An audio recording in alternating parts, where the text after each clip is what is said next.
like musically, people probably wouldn't call him a legend. I mean, maybe a select few. You know how many songs I did with the Migos? And that's what I mean. Like, I don't listen to Soulja Boy, so I can't say I can't say his shit's trash. I mean, Pearl Jam's trash. We already know that. But okay, so number one, shut the fuck up. Number two, how old are you when Crank That came out? That was 07. That was 06, 07. So I was 11, 12. See, you shouldn't have been going up. You shouldn't have been in where you at right now going up. Saying you should, but actually he was popular like 2005, 2006, because on MySpace, a known website for the kids.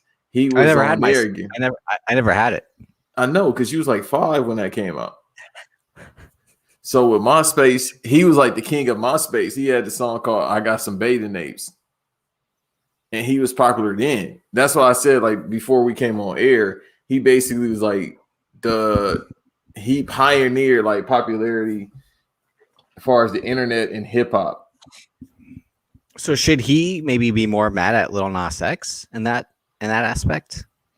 No, because I think the problem is now it's too many, and I'm not saying this in a derogatory way towards Lil Nas X, but it's too many Lil Nas X's, where it's just like, all right, I got to say something so everybody can pay attention to it. And for him, he just probably being himself, but it's forced now. Whereas Soulja, he just caught on as far as the technological aspect of where everything was going. As far as music, like before him, it was artists putting stuff out like on MySpace and like, you know, with mixtapes and stuff like that. But he really put like a full song on there.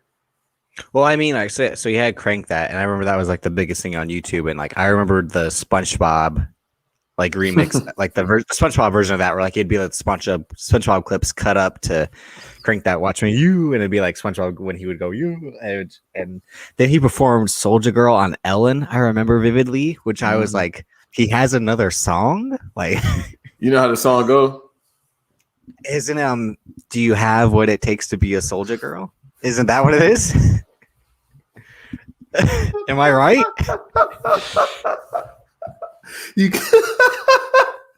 I can't believe you gotta walk like this to be a son. Yeah, that's all I remember. That's why I was like, oh, I mean, and I like, see, that's why I'm like, no one should really, shouts to Vin, but no one should really take my music takes seriously when we go and Blink 182 greater than Pearl Jam, because I don't listen to music like that. Like, if I hear something I think is good, I'll listen to it, but I don't actively seek out music like I do for movies or TV or anything like that. Like, music to me is very secondary a majority of the time. I mean, I like music when I'm driving in the car, but it's stuff I've already like listened to hundreds and thousands of times. I don't seek out new shit unless I hear it in like a commercial or a movie, or I think I said this when we talked about Vince Staples a couple months ago. Like, I found out of Vince Staples because he did a podcast with The Ringer, and he was promoting Summertime '06 at the time. I just got Apple Music, so I was able to listen to it. I'm like, oh, this shit's good. So that's what I mean. Like, me listening and me finding out new music and not just like stuff that came out, but like music I haven't heard before is always like not something I do often. But then you look for the new Drake song or every day. I mean, but then when I see you Drake, I don't know if I can say this on air without the people getting to me. Songs that, you know, somebody put out that weren't supposed to be put out. The one time that you sent me that, it was that song just came up. You sent What's Next, and it was already like so like, all right, so the Lucky Lefty shit, or In the Cut with Roddy Ricch and Intoxicated, Not Around, Vital, like that stuff. I mean, if you have access to that, send me that. I don't have access, but I probably can get it. That's what I mean, because I mean that's what I mean. If it's Drake shit, yeah, I'll seek it out or anything like that. But no, but when I think of Soulja Boy, it's funny because we're gonna briefly touch on Coming to America since you saw it. You've now seen it. You didn't see it last movie of the year. Oh God, Jesus! I saw it. Yeah, it was exactly a week ago. So about a week ago, we can actually talk about it now. About a week ago. So. Well, I mean, so I think, but I mean, real quick about Soulja. So Crank That, and then he had the famous meme where he was like crying at the BET Awards, right? And then he has the Drake interview, and now he's feuding with Randy Orton. And because last week you asked this off air, you said like, what wrestler would I want to see, or I think what wrestler should be next, like, and what rapper should be next in the wrestling. I mean, like the only one I think would have made sense, and like you need a time machine because it probably would have worked, is if DMX showed up in like the Attitude Era. I think that would have been dope. My co-host Nelson said the same thing when we talked about shit. That. Really? That's crazy. So y'all just saying that X is a shoot, which he is. Yeah, no, I think like DMX right off It's Dark and Hell is Hot, and then Flesh of My Flesh, Blood of My Blood, right? That's what they are. Yeah, how you know about the albums? Well, because those should be like the names of movies. Like the titles for that are fucking insanely good. It was a movie. It was Earl Simmons' movie. But no, DMX had, like, much like Tupac, has this look like this, and I mean it makes sense why DMX went on to do movies. Like they just had this very cinematic look, and like DMX, I would believe that DMX could whoop Stone Cold's ass in 2001. Like I would buy that. I wouldn't use whoop. I would say more so kill. Well, either, I mean, but like in the concept of wrestling, of it being a work. Look, X is basically, even though he's more skillful, and I mean that with all respect to X and New Jack, he's the New Jack of rap, bro. Because it's like it's not a work. This is real. This is a shoot. They not playing. Doesn't he say that? Like, this is real life. Like, motherfucker. Yeah. That's right. So him and Stone Cold, what? Like him and Stone Cold going back and forth on the mic, and then they'd have a good. I think it would have, like, bro, we're going deaf if that happens. They loud as hell. Hell, son. Yeah, I don't. And they both see Austin's got the ATV, fucking DMX on the fucking ATV. On the ATV, like. Yeah. You ever seen his reality show on BET? No. Bro, you got it's the greatest reality show ever, or one of the greatest reality shows. What do you think DMX's finisher would be? A pile driver? And Def Jam Vendetta, I think it was called X Gonna Give It To You. Yeah, no, but like the move, like the actual move. Maybe he would hit he could probably hit a good stunner. And then he does Austin 316 just means X gonna give it to you, like that type of shit. Like the flying headbutt will probably be it. Oh yeah, that'd be a good one. And he's not getting CT. And he got two. Never mind. Maybe he got a lot of kids, so we don't have to worry about an incident. Maybe like the drive-by kick that MVP used to do, like because with some Tims. Yeah. Wasn't that the Claymore kick? No, the drive-by kick was if the guy's knee was down, MVP used the guy's leg, put one foot on, hit the guy's thigh, then the other foot. Oh yeah, I know what you're talking about, the little swinging arm shit. No. Like, watch, I'll send you like, I'll try to send it to you, but no, it was like very convoluted type setup. Like it was much like the curb stomp. The guy was in a position where like, why you staying like this? And then MVP used the guy's leg to catapult up, and then kick him in the face. But that sounds like a Def Jam Vendetta move. No, it essentially is. They got to go back to finishers like that. Like everybody has a super kick. I blame the Bucks of youth on that. But they definitely got to start giving people better finishers. Because when Lashley used to have that suplex where he puts you on the side. I don't know what's the name of it, but the Dominator? Yeah, but now he's just like, the Ron Simmons joint. Yeah, what Farouk used to use, yeah. Now, that was actually dope. When he just did the stalling suplex for a while when you came back, that was dumb. When you just hold the guy able to put that damn master lock on Brock Lesnar, that's what I do want to see. Shit. But yeah, no, you asked me that off air last week, and I finally it's funny that your other co-host came up with that as well, because it you know what, it just seems so fitting. Like I couldn't think of someone now that would really translate. I mean, the funny thing about Bow Wow and Soulja Boy is obviously they're guys that would need the performance setter to get in shape for a match, like Bad Bunny. Like, but I don't think they need to get in shape. Just let them just be in this condition they in right now. Show up as is. Oh yeah, I said it too. They would be like Brian Kendrick and Paul London if they were a tag team. No, don't you ever besmirch London and co- Kendrick like A that. combined 200 pounds. What's the Lance Storm, the under 25 kilograms, 125 kilograms? That's bullshit that we talked about a few weeks ago, but Cruiserweight. Hey, Soulja Boy to be the greatest cruiserweight champion of all time. and no. Buddy Murphy. Name me two cruiserweights. Name me two cruiserweights right now in 205 Live. Kurt Stallion and August Gray, the two generic looking white guys who like these guys look horrible. Shit. Yeah, I have no idea who they are. You know what's so funny?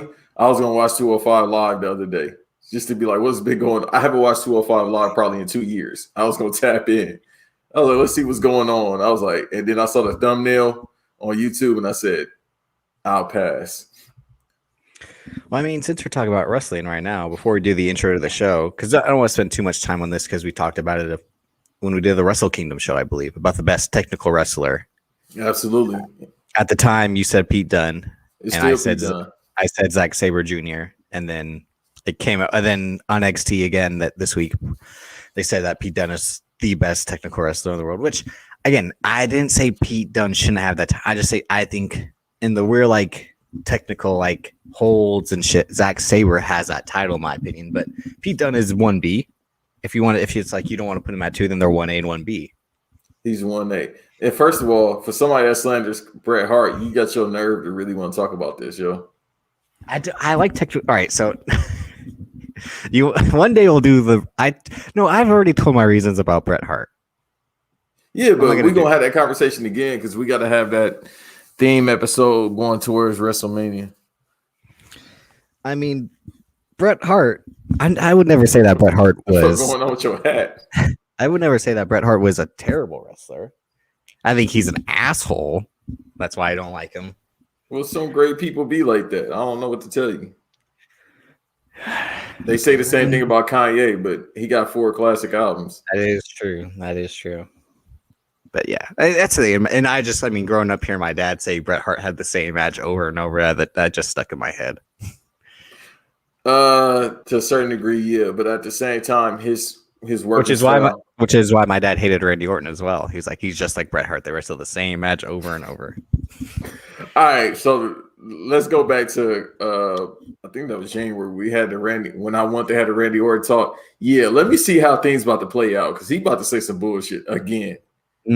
See, you're all quick to be like, put that on. But I wasn't on that goofy shit. You were all quick. Everyone. No, I wasn't. I got proof. I wasn't on that home. It was a trap. Yeah, no, I didn't fall for that shit. I had the little meme Kofi, but that was it. I got a bunch of Kofi memes, all right? But I was not going for that bullshit. I'm like, bro, you can't fool me. Including one of me. Yeah, one of you, Kevin Nash. So, and I'm not falling for the bullshit. God. So that's all I'm saying. I'm not falling for the bullshit when it comes to that. No, I knew from the get-go because he been on that whole Blue Lives Matter shit years ago. My thing is now it's just like, all right, bro, you waited till March. He gonna say something tomorrow. No, he basically waited a full year almost. I mean, shit. No, but he gonna say something tomorrow because look, Soldier was dropping the N-bomb heavy in he that said shoot. Bitch ass and then ...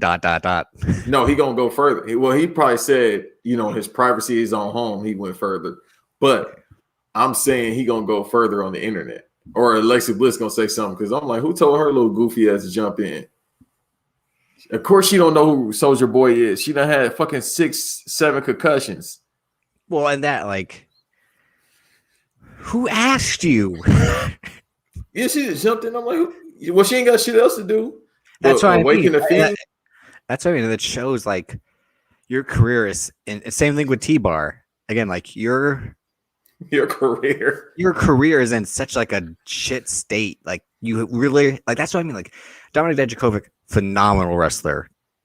This T-Bar thing has killed whatever momentum he'll have for the future. But don't go on Twitter because you're angry and you're just gonna you're gonna talk shit about Chris Jericho. Everyone does that. You're not different. Sure, you're like, oh man, he's barring like T-Bar just barring up Chris Jericho. Like NBA Twitter did that in one night when they're like, I haven't watched wrestling in years. What the fuck happened to Chris Jericho? They're like, wait, that's Chris Jericho? Like, God, I didn't see that tweet. If you got that, send that to me. I swear I didn't see that. I can't remember. All I remember is like that initial reaction that night where they had the basketball game.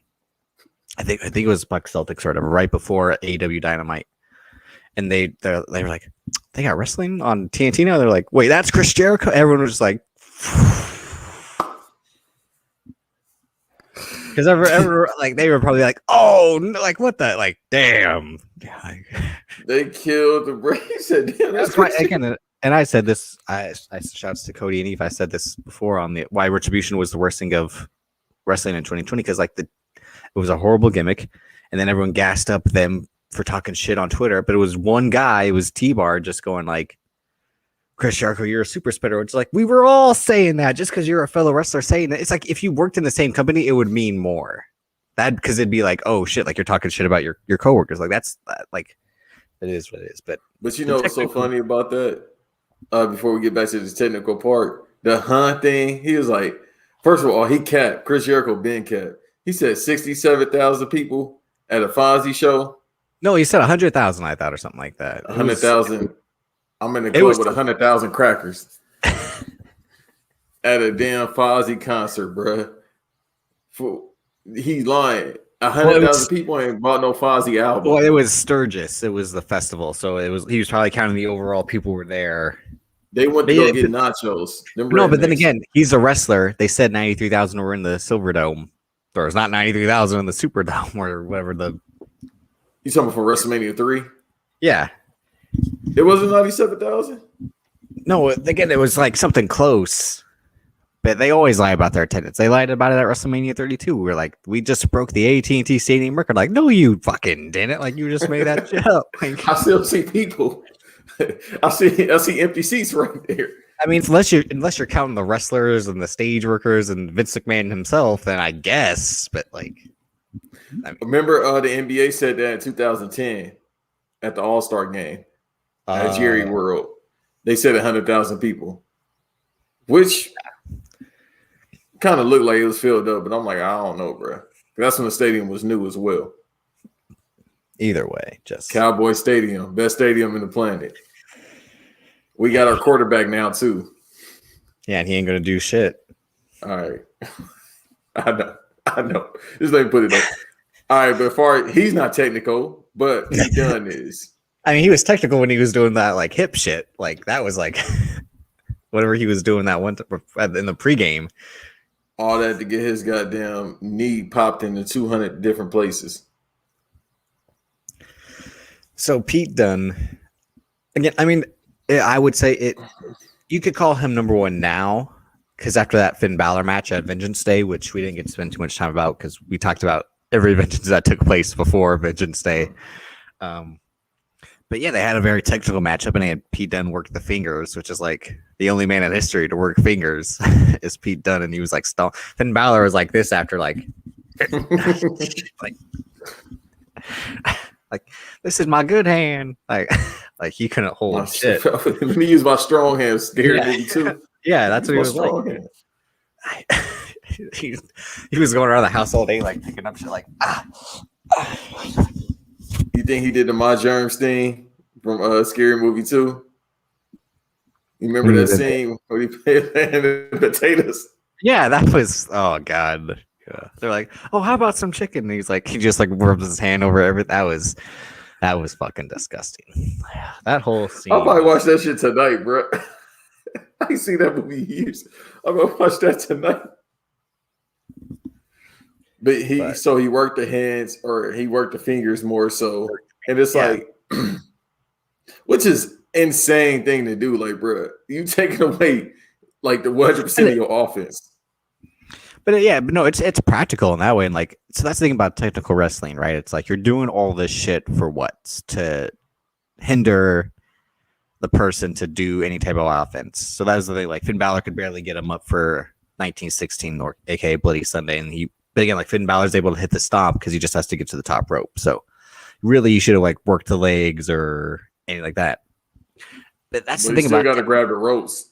You know, exactly. I mean, unless he just does like the leapfrog shit like Sean Benjamin used to do, where he could just like jump from the mat to the turnbuckle in like one swoop, like shit. And that's insane. But I don't know if Finn Balor got that. I don't think he got that in him.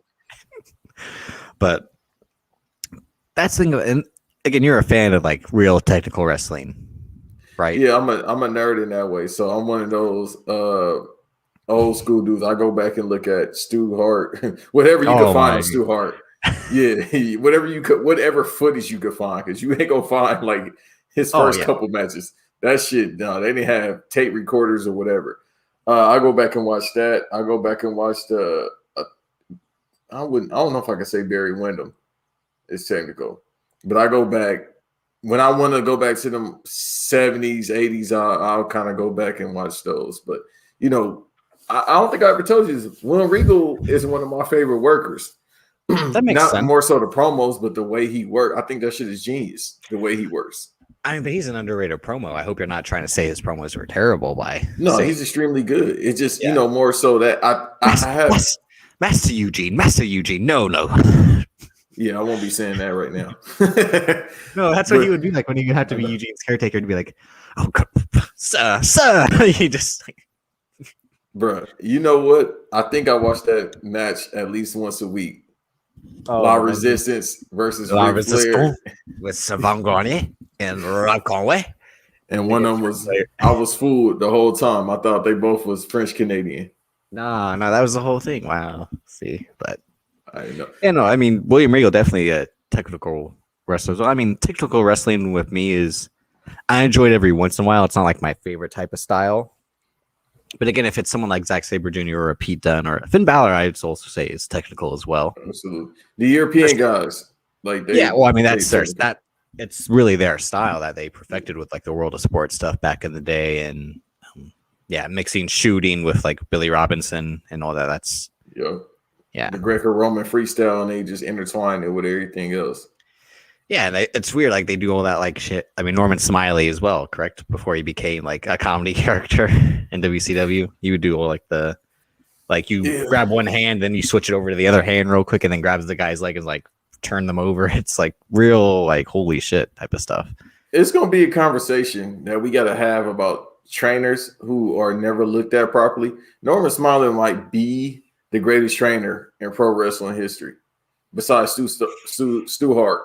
How can you say the guy's the greatest trainer because he's training his sons and then they go on to train the other guys like? But didn't he train Edge? Didn't he train the GOAT Christian? I mean, they say like no, they didn't train. No, you're maybe thinking maybe more Jericho and Storm, but because Edge and Christian, that was like the real like Dory Funk camps that WWF used to run in the day. But that's when they got to WWE. I'm talking about. Like, but not before that. No, they weren't. Even though they were Canadian, they were guys in Canada who weren't like Calgary Hart trained. No, they were one of the few exceptions.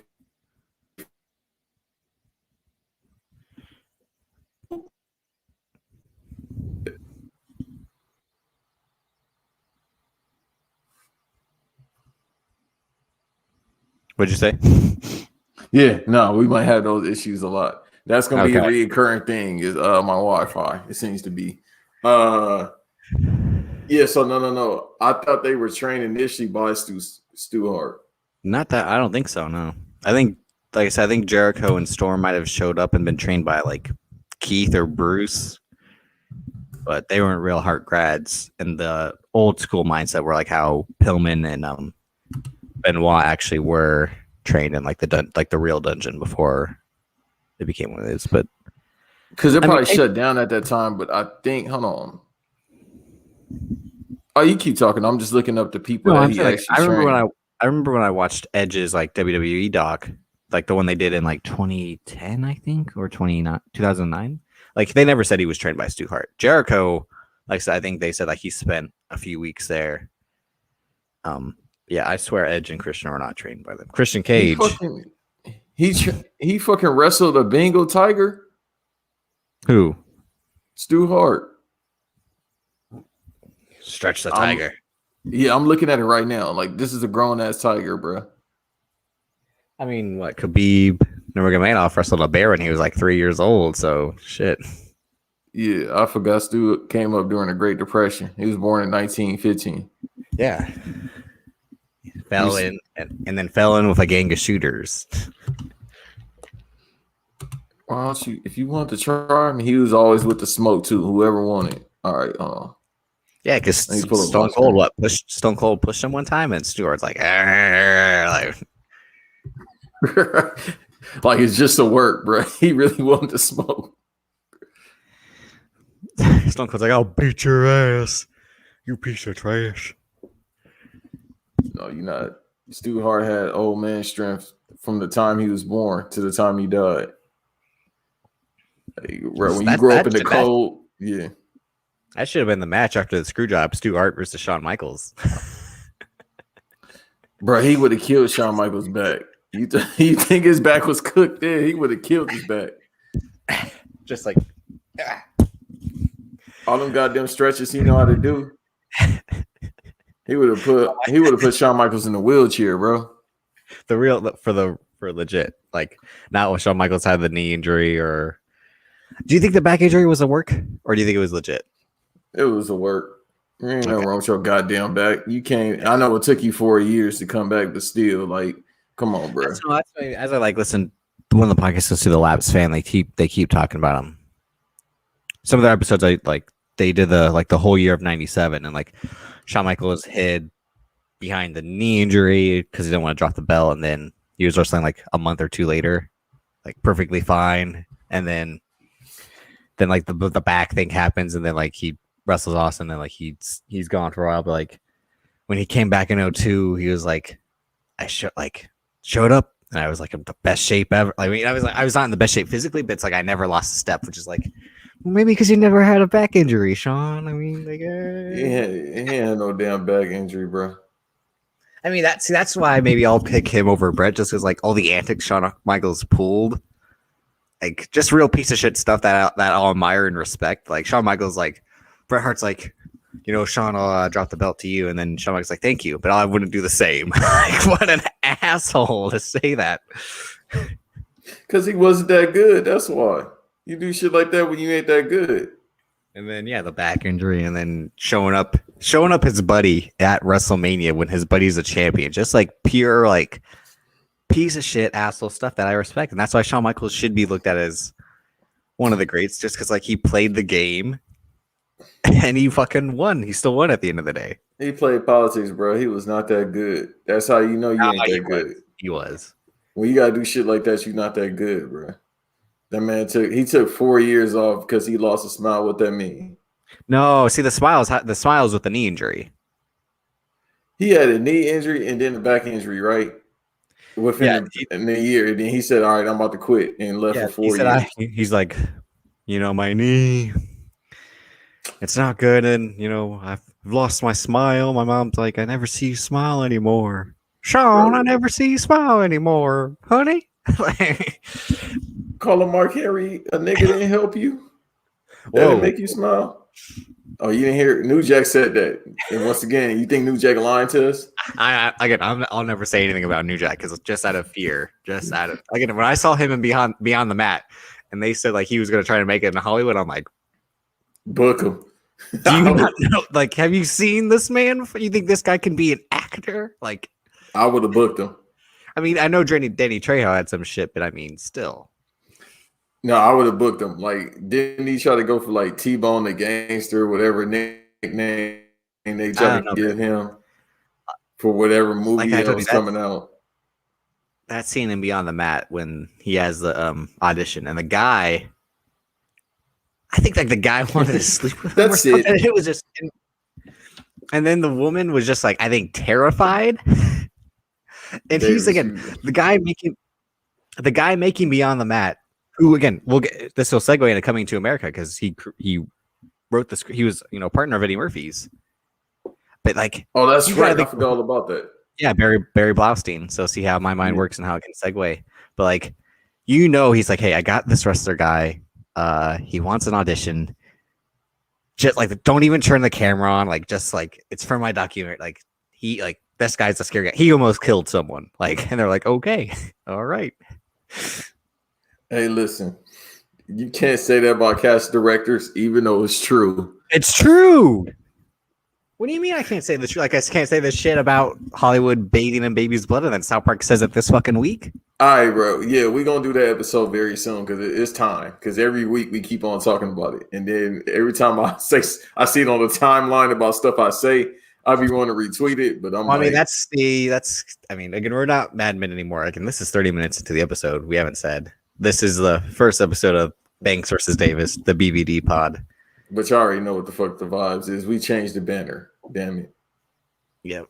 What else do y'all need to know? We Banks versus Davis. We changed the name because Davis he never liked the name, and then I was cool with the name. It's a better energy for the show. I mean, the Pearl Jam thing last week that was not a work. That was a shoot. So I think that's what I'm saying. Yeah, so I think, you've heard me be mad at Banks before for saying bullshit like Endgame is trash, BVS is a great sequel, and then Lance Storm's a top 15 wrestler, and Funaki shouldn't win the world title. Yeah, or not Funaki, Taka Michinoku. I mean, all right, when you said China, I'm like, that would have worked. That actually would have made sense if China would have been champion back in the day. But to say like Taka Michinoku, like that's where I'm like, I don't even want to fucking do this show. But they had the match and he got a near fall. Oh shit, he got a near fall. Oh, I mean, wow. Like, but it's Triple H. You hate Triple H, so you shouldn't agree. Oh my god. And anyone can have a match for the fucking world title. And anyone can hold the world title or the WWE title. Look, the fucking Miz is a 2-time champ. So it shows anyone can be champion. You go with that bullshit. Fucking Jinder Mahal had like a 5-month reign. Shows anyone can be fucking champion. That's the new reoccurring person in this podcast. Like, Jinder Mahal. Like, that's the thing when everyone's like, oh, they earned it. They deserved it. It's like, no, there's ulterior motives for all of it. Like Jinder Mahal was champion because they're like, we're going to Saudi Arabia. It'd help if we had, some help there, if you know what I mean. And then the Miz won the title back because they were like, shit, we're out of ideas. And they never wanted to put the belt back on him in the last 10 years for some reason. Nope. It was just like, we made a mistake by picking Otis. We can't do Otis now. And they're like, the Miz. Fuck. 2 weeks. Yeah. That's it. When we have our alternate universe episode, I'm definitely going to talk about how I really wish Otis would have won the title or at least get a run at the title. No, like I said, the idea would have been Roman Reigns comes back. Otis cashes in, and then Roman Reigns just beats the shit out of him right then and there. That's all I'm laughing ahead of time. It just would have worked that way. You didn't have to do all that bullshit with him and Tucker, and then look at him and Tucker could still be a team this whole time. Why? I just mean like look at the guy now. Tucker's probably like, my life's over, my career is over. Oh no, he'll be going for that Sonic ring very soon in AEW. Oh shit! Yeah, I mean, I only watched the Sting, Brian Cage, Ricky Starks, Darby Allin match. That's the only one I really watched, and it was like I said, it was like the Six Flags stunt show that the Batman stunt show at Six Flags, which I saw like 2 or 3 times when I was a kid. That show was awesome. That's hilarious because I understood that reference. Like people that haven't been to Six Flags. People in California know that reference, yeah. We definitely know that when you see the show. It's so fucking bad. And they still got the Batman too. I think they upgraded actually to like the Dark Knight Batmobile. Really? But for a minute, it was like the Batman. There's the Tim Burton Batman, right? Yeah, the Tim Burton car for like the longest time. Because I went in 2016. I'm like, I think they still had a Tim Burton car, but they just changed it. Well, before the Rona. Like I said, I probably saw like in the span of like being 5 to 6 years old. I remember like when they had like because they actually have like live fire, like in like pyrotechnics. I remember like feeling the heat one time. It was like, and just being like hearing the voice over the speaker, but like they're not talking, like they don't have mics. It's just like I'm like, bro, Batman don't come out during the day. They had him doing horrible acting during the day. Yeah, see, I saw I think one time during the day and one time when it was like an overcast day, so it fit a little bit better because it was dark and gloomy. But seeing it, and I did see it one time like the sun bright shining outside, and it did feel weird. Like I think there was an idea for that in the original Tim Burton Batman, or there was a scene where he was like supposed to be on horseback in the middle of the day. If I remember correctly, what purpose does that serve Tim Burton? That was one of the original. I think in like one of the original scripts that was in there or something like that. When is Tim Burton gonna make it his version of Django Unchained? Tim Burton never needs to make anything. Okay, we here now. We're gonna get to the Coming to America conversation. Let's talk about how trash Tim Burton is. Fuck it. No. We'll get to Coming to America right now. All right. You don't want to bash Tim Burton? Not right. We can say that for another day. All I got to say really about Coming to America is one, the groomer. Pressure. Hey, that whole movie had me pressure. Yeah, choosing her over Tiana Taylor, definitely a conundrum, but I get it as well. Hey, look. Hey, I'm trying to figure out what's the best way to say this. Why not both? I mean, he is a king. Why not both? Tiana Taylor fine as a motherfucker. Then the groomer was fine. And why not both? Yeah, I think like you just said, you the prince. Yeah, the Tiana Taylor. I think one of the 5 women with abs that I'm like, okay, it's probably like her, Jade Cargill, Bianca Belair. I don't know who the other 2 would be. Sasha Banks. True, but I mean like real defined abs, like real like oh shit, like six pack. Like again, like Tiana Taylor in the Fade video, like you were actually in the gym, and then they started filming like right after, like yeah. I thought you were about to say you was in the gym. I'm like nasty man. Never mind. Right, I know what you were about to say. That when I was the floor when she started humping the floor. All right, bro. Boy, oh boy, I wish I was there. That's what you was about to say. Gee, golly, willigers. I wish I was there. But the one thing really about Coming to America is like I thought there'd be more Arsenio Hall. I'm just kind of disappointed that there wasn't much Arsenio Hall because there are 2 things I really think of when I see Arsenio Hall, which is him and Hulk Hogan, the interviews, or like Hulk Hogan admits to taking steroids with him. No, not with him, to him. Yeah, I'm about to say, no, Arsenio ain't never did a steroid. He been 150 pounds since the 80s. Oh, yeah. And then they Diana Ross clip where she just like, no one woman should have all that power. I mean, that shit is just like, damn. Wait, you never seen Harlem Nights? No, I haven't. No. Oh, you need to watch Harlem Nights tonight, bro. He was great in that. He only had one scene. And it was hilarious. It's probably my favorite scene in that. When the dude was shooting his little 380 and he kept telling him stop shooting that shit. That little ass shit. It's like a little BB gun, like pow. So him, Arsenio, and another guy, they'll shoot, and then the other dude will shoot the little 380 afterwards. And he'd be like, stop shooting that motherfucker. Because he think Eddie Murphy character killed his brother, which is played by the late great Tommy Ford from the Martin Show.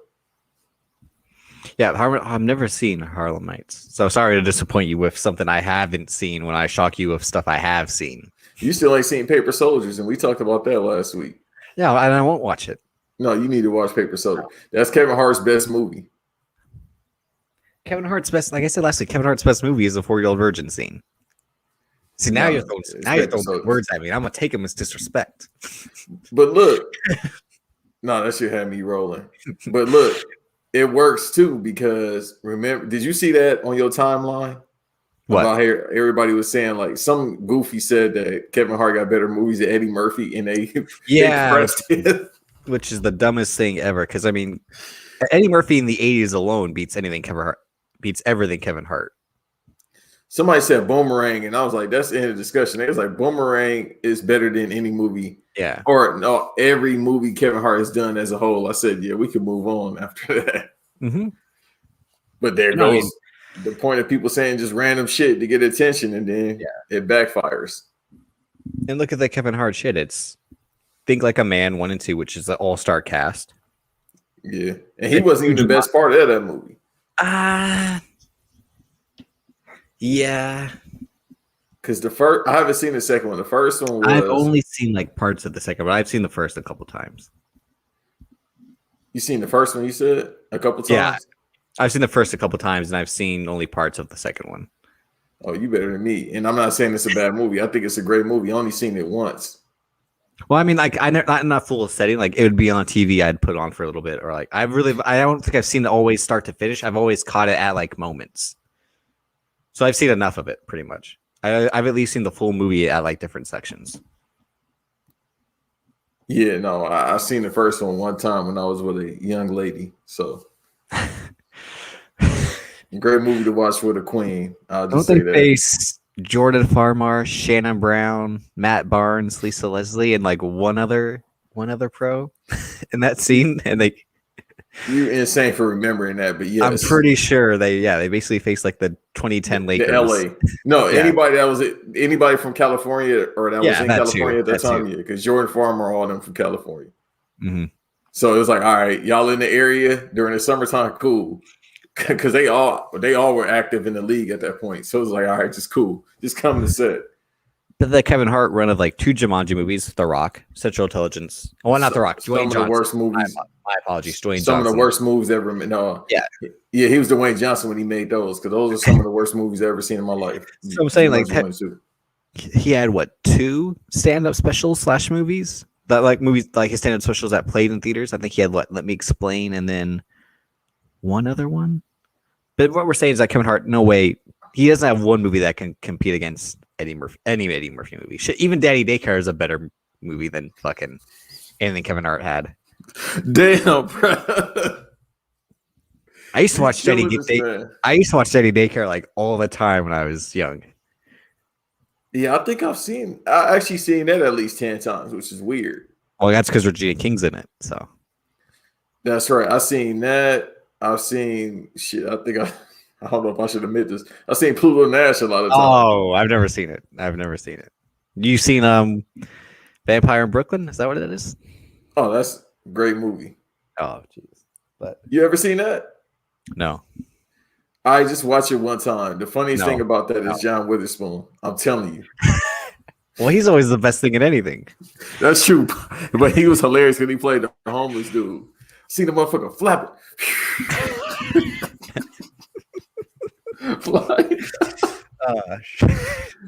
You ever seen the show? Pops, man. Yeah, you ever seen the show Animals on HBO? Is that like the little cartoon thing? Yeah. Yeah, and they have people doing the voiceovers. Yep. There's the episode. I forget which one. I think it might be season 2. There's a scene where the Wayans brothers play dogs in like a kennel, and like they're going back and forth. He's like, "You go Blue's Clues ass," and then like, "Oh, what you gonna say something, Snoopy?" Like, "Oh, come on!" And then like John Witherspoon shows up, like, "Hey, y'all always in here fighting. That's what they want us to do." And he's like, "You know how long I've been in here?" And they're like, "How long?" 7 days. Oh shit! Like, man, you an OG shit. It's like they treat like the pet store like prison. He's like, it's a great scene. I highly recommend you just look that scene. I mean, it was an okay show, but that scene where, because it's a Wayans brothers reunion. That's what I'm saying. Is the three of them together. So it's hilarious. Just him alone going like, you always fight, like basically like when it's a bad comparison, but in Tropic Thunder, when Robert Downey Jr.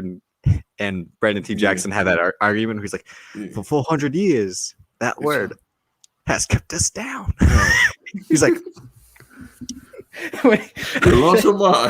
he's like,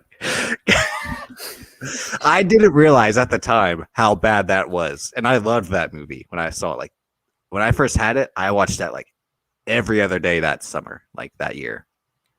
Yeah, some people said they weren't offended by Robert Downey Jr. performance. See, all right. Okay, I'm not offended. Even it is bad, I will say, because it's in the tone of him mocking actors that do that. I get it. I mean, it's still bad and aesthetically, like him actually putting on blackface to make fun of actors who would go that far to roles is bad. Like, don't get me like, but it's nothing like Billy Crystal did it like 3 years after at the Oscars, I think, for like the opening scene, like he to be Sammy Davis Jr. something like that. That's bad. Like you could have got a Sammy Davis Jr. impersonator. Like you don't have to do that, Billy Crystal. Oh, I thought you were about to say Sammy Davis Jr. I was like, nah, it was a little too late at that point, bro. He was at his favorite vacation spot. Yeah, no. Oh shit. Okay, let's just segue right about that. But Coming to America. No, he said it. I know. I'm just saying, but like, let's get back. Sammy Davis said that's where he wanted to go, but all right, bet. Your boy, the legendary Wesley Snipes. He was on one in this. I'm not gonna lie. He was the best part of it, in my opinion. Another look. Every role he been bodying since he got out of prison for tax evasion, because apparently I got to pay taxes to this fucked up country. But as soon as he came out, Brooklyn's Finest, I ain't really like it. But he was cooking after that. He did some straight to DVD movies that was good. Expendables 3. Straight to DVD. Even though it wasn't on DVD, it was in theaters. Yeah. But that should have went straight to DVD. But no, I mean, he was General Easy, as Rick Ross said. You know that was Rick Ross' house, right? Yeah, I know. That's why that's my goat. Like, bro, really? Prince Hakim has returned from Zamunda with a son. He's like, a son. He had the worst African accent, Rick Ross. Like, so Cody and him, I think, said that he just walked in and he was like, "Oh, this is my house. I'm just gonna say something." Oh no, well, of course they're like, you'll have a scene in the movie for letting us use your house. He's like, bet. I'm like, all right. But don't you think it's crazy that this Friday Coming to America comes out, Apollo Crews shows up with the spear and the guards on SmackDown as he's fully embraced his character? Like, that's some timing right there. No, Vince McMahon probably like coming to America. He was like, do it. Do we have an African? You know what? I would believe that Vince McMahon probably likes the first Coming to America. He's like, yeah, it's funny. Yeah. Like, McDowell's. No, he would probably be like, great idea. Like, hilarious. The barbershop, love it. He's played all different types of characters. He's got the makeup. Yeah, the makeup is the one that sold it. I was about to say, yeah, I tried to do the blackface one time. Didn't work out. I had DX doing it. Yeah. Well, Vince McMahon's like, I'll do the do-rag. Wait, is that what they call a do-rag? Is that what they say? He says it like that. Like, yo, imagine in the real world, Vince is probably like, I'd rather do that. I'll put the do-rag on. I'll be blackface, but there's no way you're going to have me play a Jewish dude. Okay. All right. Well, one, because Paul Heyman would be pissed off. What are you going to tell Vince? Let me tell you something, Vince McMahon. He ain't going to do none of that shit. You ain't going to do none of that. He done tried to walk out. He tried to walk out on Vince before. What happened? That is true, yeah. Every time I walk away, they pull me right back in. Speaking of do-rags, have you ever seen Mad TV? Oh, well, yeah, I think we both said that Mad TV at a time was greater than SNL, but like when they had the real motherfucking talk with Dollar Bill Montgomery. Oh shit, yeah. Do you remember the one that Snoop Dogg was on? I think so, yeah. He wears backdoor Jefferson is what he was. And he showed he's like just say it normal, Davis. No, because the white guy's like, but okay, backdoor. Is that how he's like? He's like, I think that's a do-rag on your head. Well, I call it a don't rag. It's just like fucking hilarious. Because he has to like, it's the time of thing like they got away with a lot. Oh yeah, but no, he had. I think it was a time where like George Bush versus Howard Dean, and then who was the pimp guy that used to hang out with Snoop Dogg, like in the early 2000s. Oh, god damn, I know it, and I can't think of it right now. Yeah. Magic Don Juan. Yeah, because then he's in the skit too, and he's like, that Jimmy Dean makes a mean motherfucking sausage, and it's like. It's hilarious. I mean, I highly recommend you check it out. David just talk regular when you do these impersonations. No, he said that's how he said. I'm like, and the guy's like, Jimmy Dean, what the fuck? Like, I'm pretty sure Mad TV is on YouTube. Let me look. I feel like they got full episodes on YouTube for some reason. But anyway, Coming to America. I mean, I thought it was pretty bad. I mean, why? Please elaborate. It just seemed like a long SNL skit that like really didn't know what it wanted to do. I think it paying homage to the first worked, but anything new didn't work, with the exception of Wesley Snipes' character being the sister of and being the brother of the princess who he forced to bark like a dog, like on some Vince McMahon shit. See, that's how you know Vince McMahon loves Coming to America, because he made Trish Stratus bark like a dog. So you saying a couple of years from now he gonna bring her back like he did the woman? Yep. He's like, what's he start saying? My sister. Look what you did to my sister. Yeah, and she was in the same outfit, like she never changed all these years. Like, bro, that's how you know the wardrobe department is serious. Like, I always think about that. Like, where do they put the wardrobe at for these movies? They probably just recreated it. That's crazy. Hats off to the costume department. They should get nominated. I think it was Ruth E. Carter, who did Black Panther. I think she did the costumes for this, if I'm not mistaken. Really? Pretty sure. Oh, she won, right? For Black Yeah. Panther? Yeah, Mhm. she need to get nominated again and win. Because you can tell a lot of the stuff that like Jermaine Fowler's character and like Wesley Jones' character, what they wear in Zamunda is like very Black Panther-esque. That's what it felt like. The cinematography in a certain way felt like that. No. It looked like it was an SNL skit. Don't say it had like the Rachel You're Morrison. right. You better. It looks better than Black Panther cinematography. Okay, you know what? I'm all fucking and you said see now you're like it's March, so now you're like it's March. These white women and these Black Panther hot takes are coming. No, sir. I ain't talked to now white women since I've been out here. I just say that. But other than that, nah.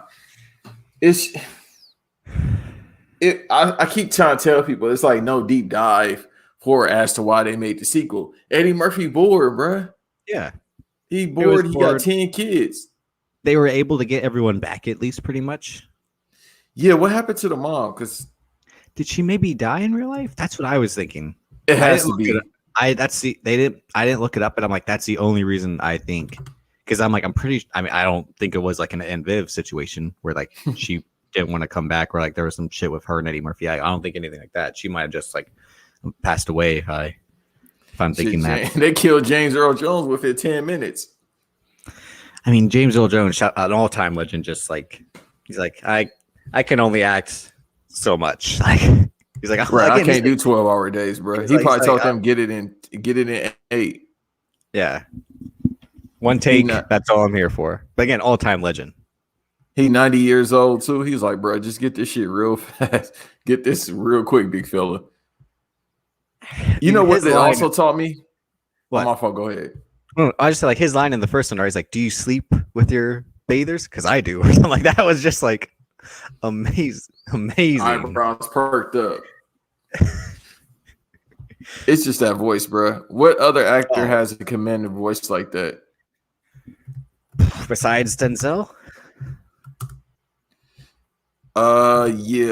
What's the man name from Lord of the Rings? And not Gandalf. Oh no. Yeah. No, he is Gandalf. Or do you mean Patrick Stewart? No. Okay, Ian McKellen. That's what I'm talking about. Yeah, he is Gandalf. Yeah. Why did 2 come up? Okay, I'm trying to look and see if the actress is alive, but I'm pretty sure she isn't. Because she was not in the second one. Why the fuck you give me Coming to America 2? I said 1. But I mean, like, did you like Tracy Morgan's part? See, shouts to Chris Ann of Black and Out Table. I'm in the same boat for like I've never thought Tracy Morgan was funny. With the exception of like a few episodes of 30 Rock, I've never thought he was funny. I just think he tries too hard, or in this like what he says, I'm just like, I mean, is it supposed to be his delivery? I mean, I've just never been a fan. I like him in the last OG, and then when he was in the Martin show, when he was playing Hustle Man, he had a couple cameo appearances. He had a show that was on NBC, I think, for a second, and it was all right. And then he was in some show recently. I think it was that one show with Gerard Carmichael, if I'm not mistaken. Was that him? No. Gerard Carmichael show was David Alan Grier. If that's what you're. The Gerard Carmichael show is pretty good. Yeah, I've seen a couple episodes. I couldn't get into it like that though.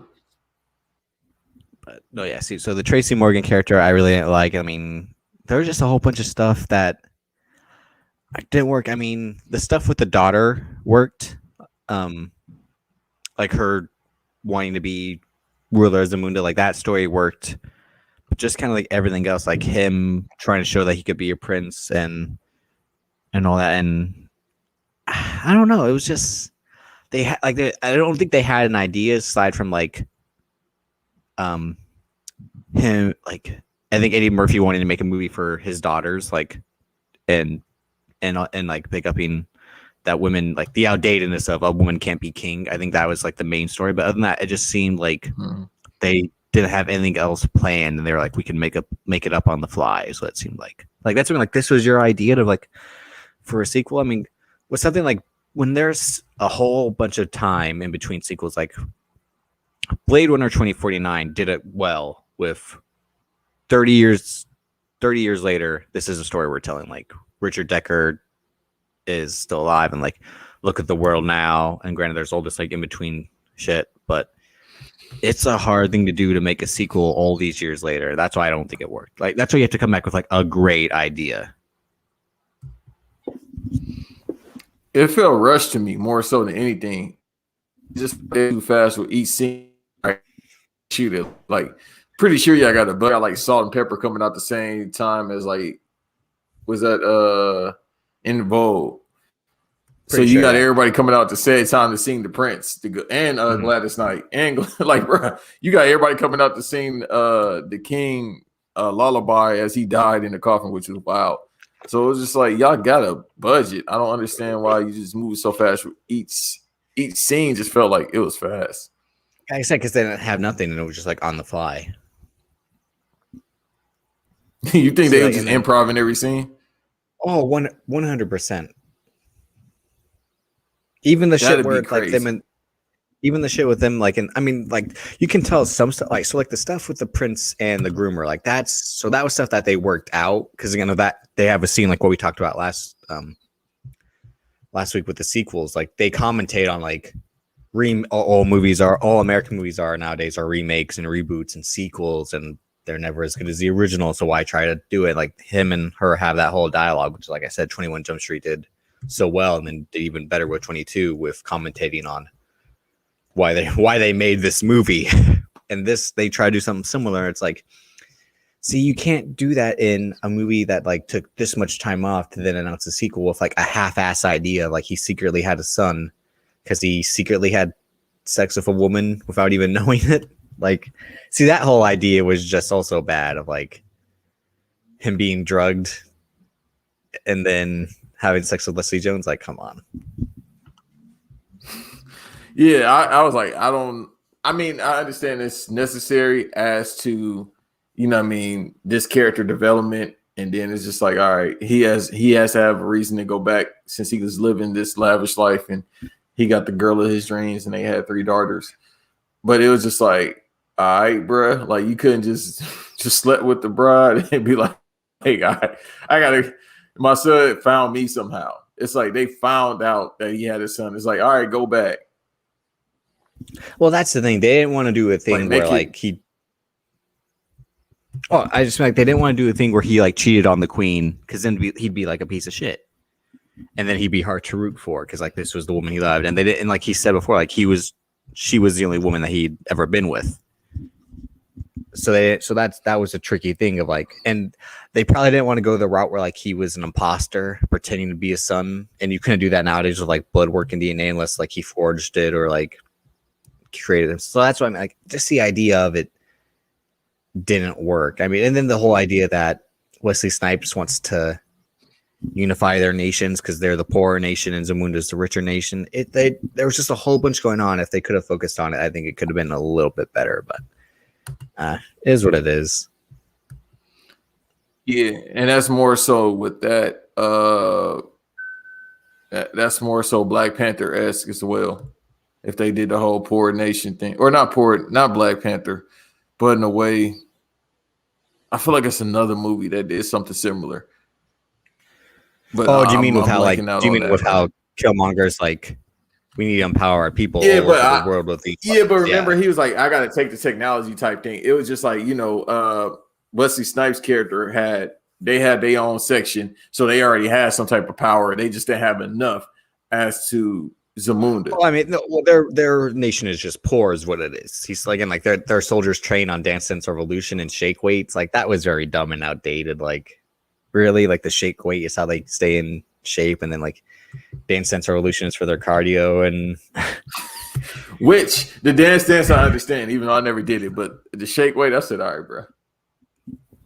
Yeah, so that's, I mean, it was still, like the McDowell's thing still was a little funny with the with the with the vegetarian burger, like It's made out of grass. yeah. But The funny thing is they got a McDowell. They got one McDowell's out there. I think they said they had a couple more, but I don't remember that part. But it's just funny that he got a restaurant out there. It's like, all right, well, you really don't need it now because you was in it for the money. Like, your son-in-law is like the prince here. So yeah, remember he's a prince. Like, but he got his own money. When I tell you, yeah, Lisa, the boy got his own money. So after he wants her to be with fucking Eric LaSalle and his fucking soul glow. I gotta see what he said about that. The actor. Because he apparently he cut a promo about Coming to America too, defending it. Yeah, shouts out to Comedy Hype. Comedy Hype, he was on there talking about, because remember after that, he was on ER, the TV show. He's in Biker Boys. He's Derek Luke's dad, even though Lawrence Fishburne's his real dad. Shocker in that movie. Yeah, we gotta have a conversation about Biker Boys. About Biker Boys? No, bro. This is second or third time we referenced Biker Boys this year. No, it isn't. When have we referenced it before? I promise you. I think it was we talked about Megan Good for a second, right? No, no, horny man. We can talk about Megan Good, but I can always talk about Megan Good. No, we was talking about. I was trying to figure out. I think we was talking about Torque and Biker Boys. Oh, that was a few months ago. That's what I'm saying. So it's almost. Well, that's why I said that Torque was greater than Biker Boys, because it is. I don't know about that one. Let me see. It's been a couple years since I've seen both, but I felt like I defended Biker Boys more. Nah, the race scenes in Biker Boys look like the football scenes in All American. They're that badly shot. Hey man, that's when they just started to figure out CG. All right.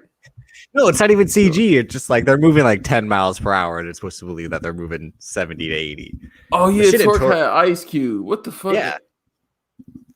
No, Torque is good. And again, it's produced by Neil H. Moore to produce the Fast and the Furious, and it makes fun of Fast and the Furious 2 times in that movie. I got to go back and run that back because I'm like, bro, I do remember Torque now. I think I actually seen that more than Biker Boy, which is the funny thing. Yeah, no, I've definitely seen Torque way more than Biker. I've only seen Biker Boys once. I remember being disappointed, but I've seen Torque a number of times. All right, so if eventually if or when this movie comes out, because it looks like it's in pre-production, Eddie Murphy has a new movie coming out. He has 2 actually. Apparently they got Beverly Hills Cop, the new one coming out. Oh, well, they've been talking about that for the last fucking 10 years. Yeah, no, that doesn't count. They're gonna come out with it, but he has another movie that's in pre-production. The script is finalized and he signed on to it. The name of the movie is Triplets. Oh, so we know what to expect out of that. Yeah, so he is the brother of Arnold Schwarzenegger and Danny. No. And Danny DeVito. Yeah, it's official though. When it's in pre-production and the script is finalized, I mean, you're lying. Share that on the screen. I want to see that. I wish I could, but my shit is frozen because I got a cheap laptop. I've been all I see right now is a Stu Hart fucking share on screen thing, and that was like 20 minutes. You know, I'll try to look it up right now myself. No fucking way, that's a real movie. Yeah, and it's actually pissing me off, so I might actually have to fucking come back, log off, and come right back. But no, so it's actually real. It's on IMDb right now. You gotta be shitting me.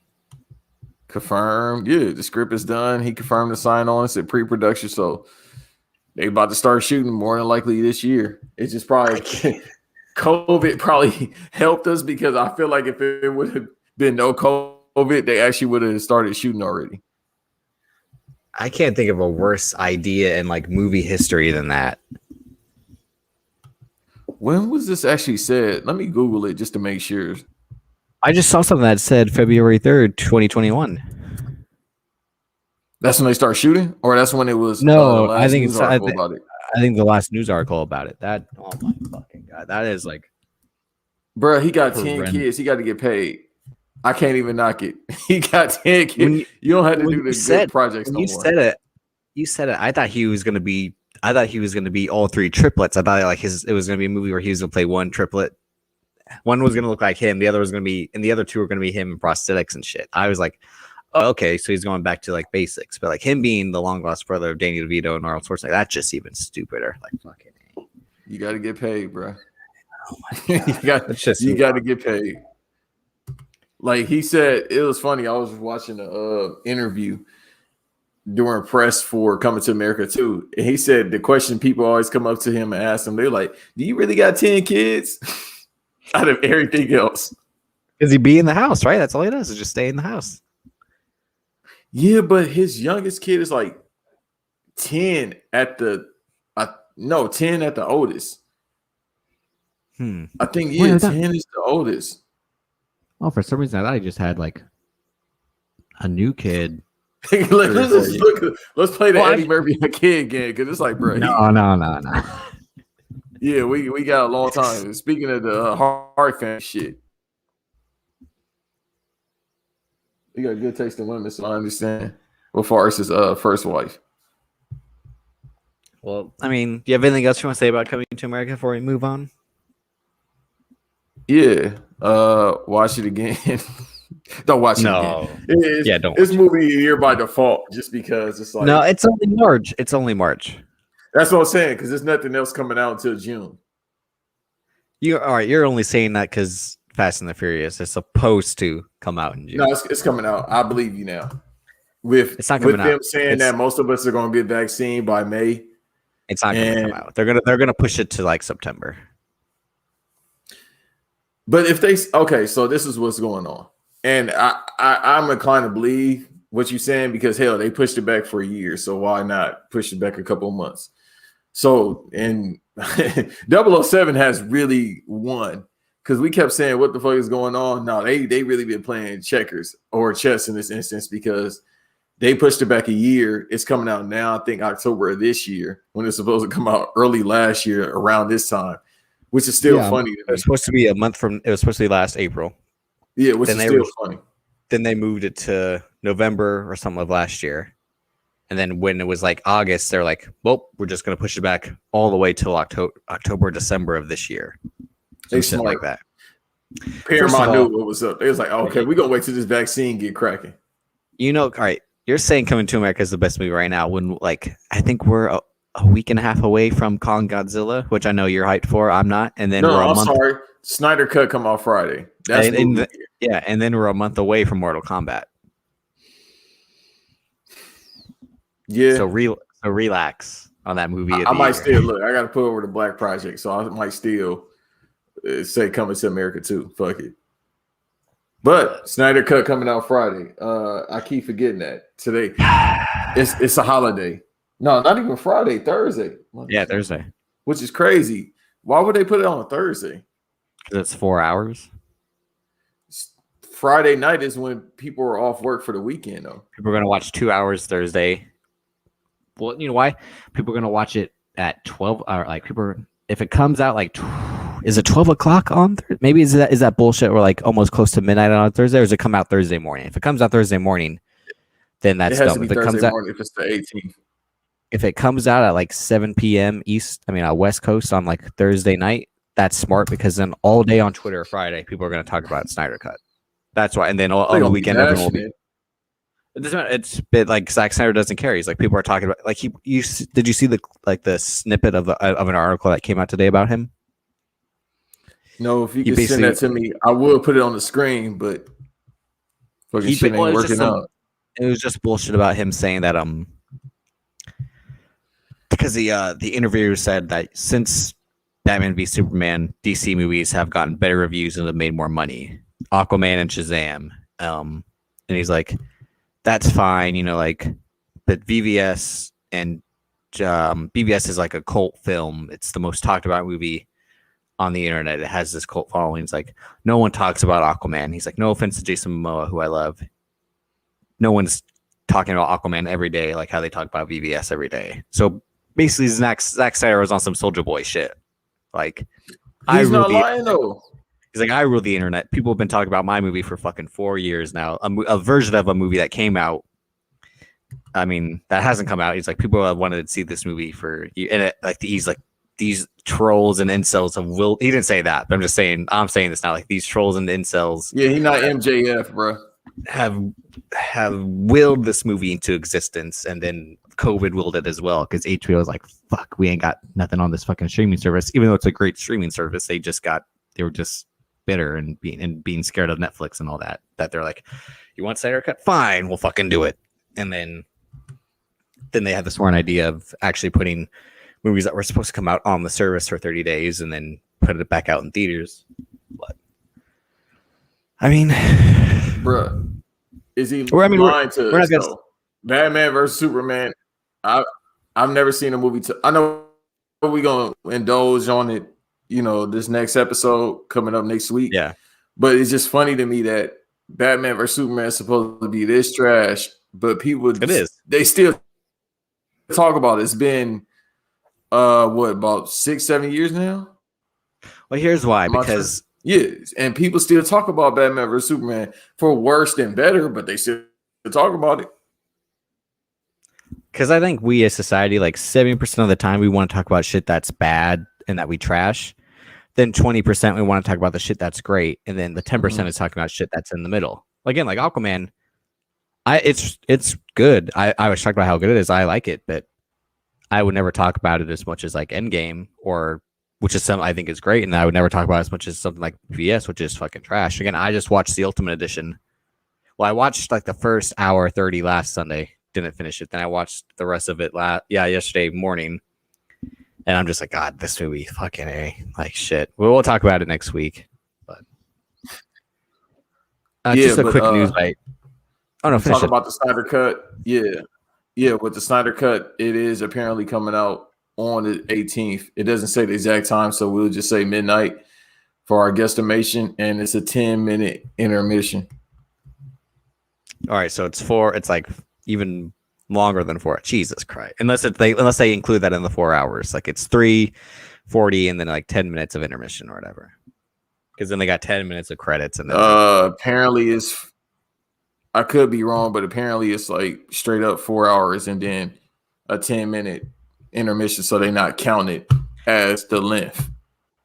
And again, it's going to be shot like one of our screens. That's all you're going to see, that aspect ratio of like my section, and that's it. Nothing on the sides. No widescreen format. Zack Snyder is like, this is cinema. This is film. Because again, he's an artsy fartsy guy at the end of the day, like I said a few weeks ago. And nothing wrong with that. I'm just saying. When is the zombie movie coming out? May, I believe. Like May 26th or 25th. Not in theaters though, right? On stream? Nope. On Netflix, it's a Netflix movie. Yep. That shit would have been fire in the theaters. I think that movie is going to be better. I think I'm more excited for that movie than Snyder Cut. I think that will be a better movie. I'm gonna agree with you on that. That trailer was crazy. Well, speaking of a movie, maybe this is a sequel that doesn't get made. That Michael B. Jordan will be the director of Creed 3. We kind of talked about it last week when we talked about sequels. Did we need Creed 2? I think we did. I like Creed 2. You are not a fan, and you're even less of a fan if we get Creed 3, just because I said the thing that like Clubber Lang Jr. would probably be the villain, and you're like, then why is he just going to fight the villains of the old Rocky franchise? Which again, that made sense. Like I said, I think also Drake will be the villain of this movie. No, legit. Like, the second dude kind of look like Drake. I mean, because Drake, like a year and a half ago or 2 years ago, was doing all this boxing training, and then like I remember one time him and Michael B. Jordan, like, it's dumb to say like they took a picture together, but like I wouldn't be surprised if Michael B. Jordan and him were like, hey, you should be. If Drake was gonna make a return to acting, it would be something like that. Like, why is he getting why is he getting that much great shape for a rapper? Like, why is he like?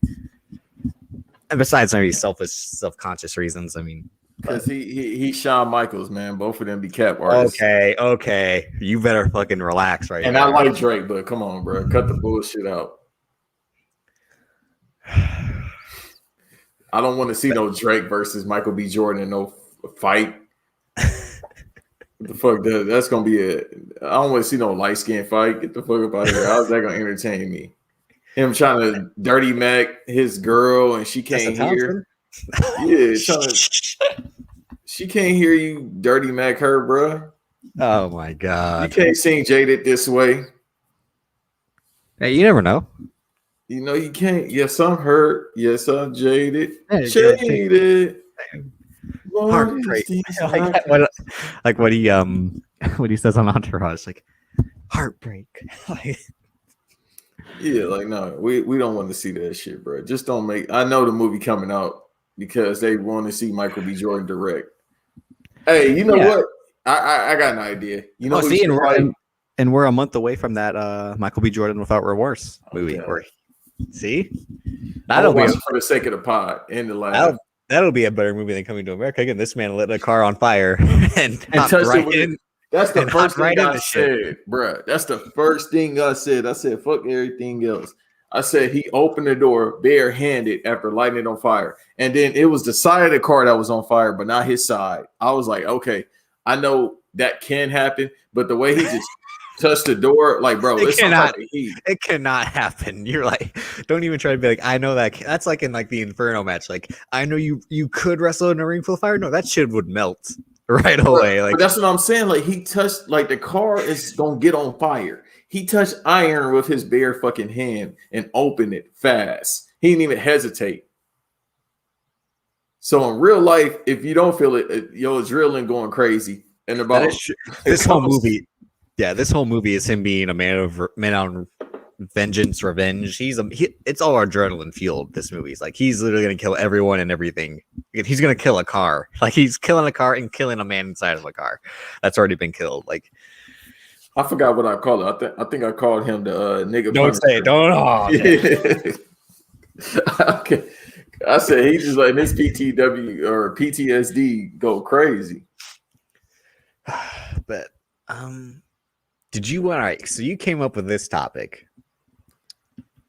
Who's the real American hero? Roman Pierce, aka Tyrese, known as Tyrese Gibson, or Captain America Steve Rogers? And this is because you saw the that's the Avengers versus Fast Family meme. Is that where you came up with this by chance?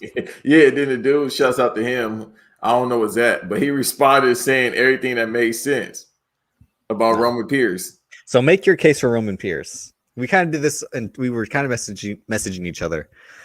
And like I said, your case doesn't work. My case, it does.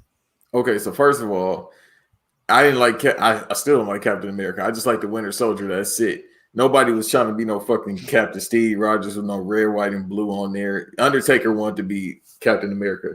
That's it. But like, bro, if we want to go by the movies, well, it actually happened in the comics too. He took down Hydra, and then no. It's strictly movies.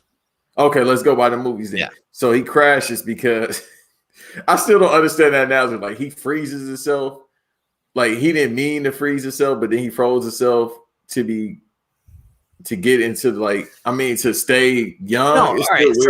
No, he doesn't freeze himself. He crashes the plane. I know, but I'm saying he should have died from hypothermia. No, because his cells remember he can never get drunk and he can never age. Remember, like what they didn't say shit about him freezing his balls off. No, but it's saying like his oh God, the doctor played by Stanley Tucci. It don't matter. He got killed.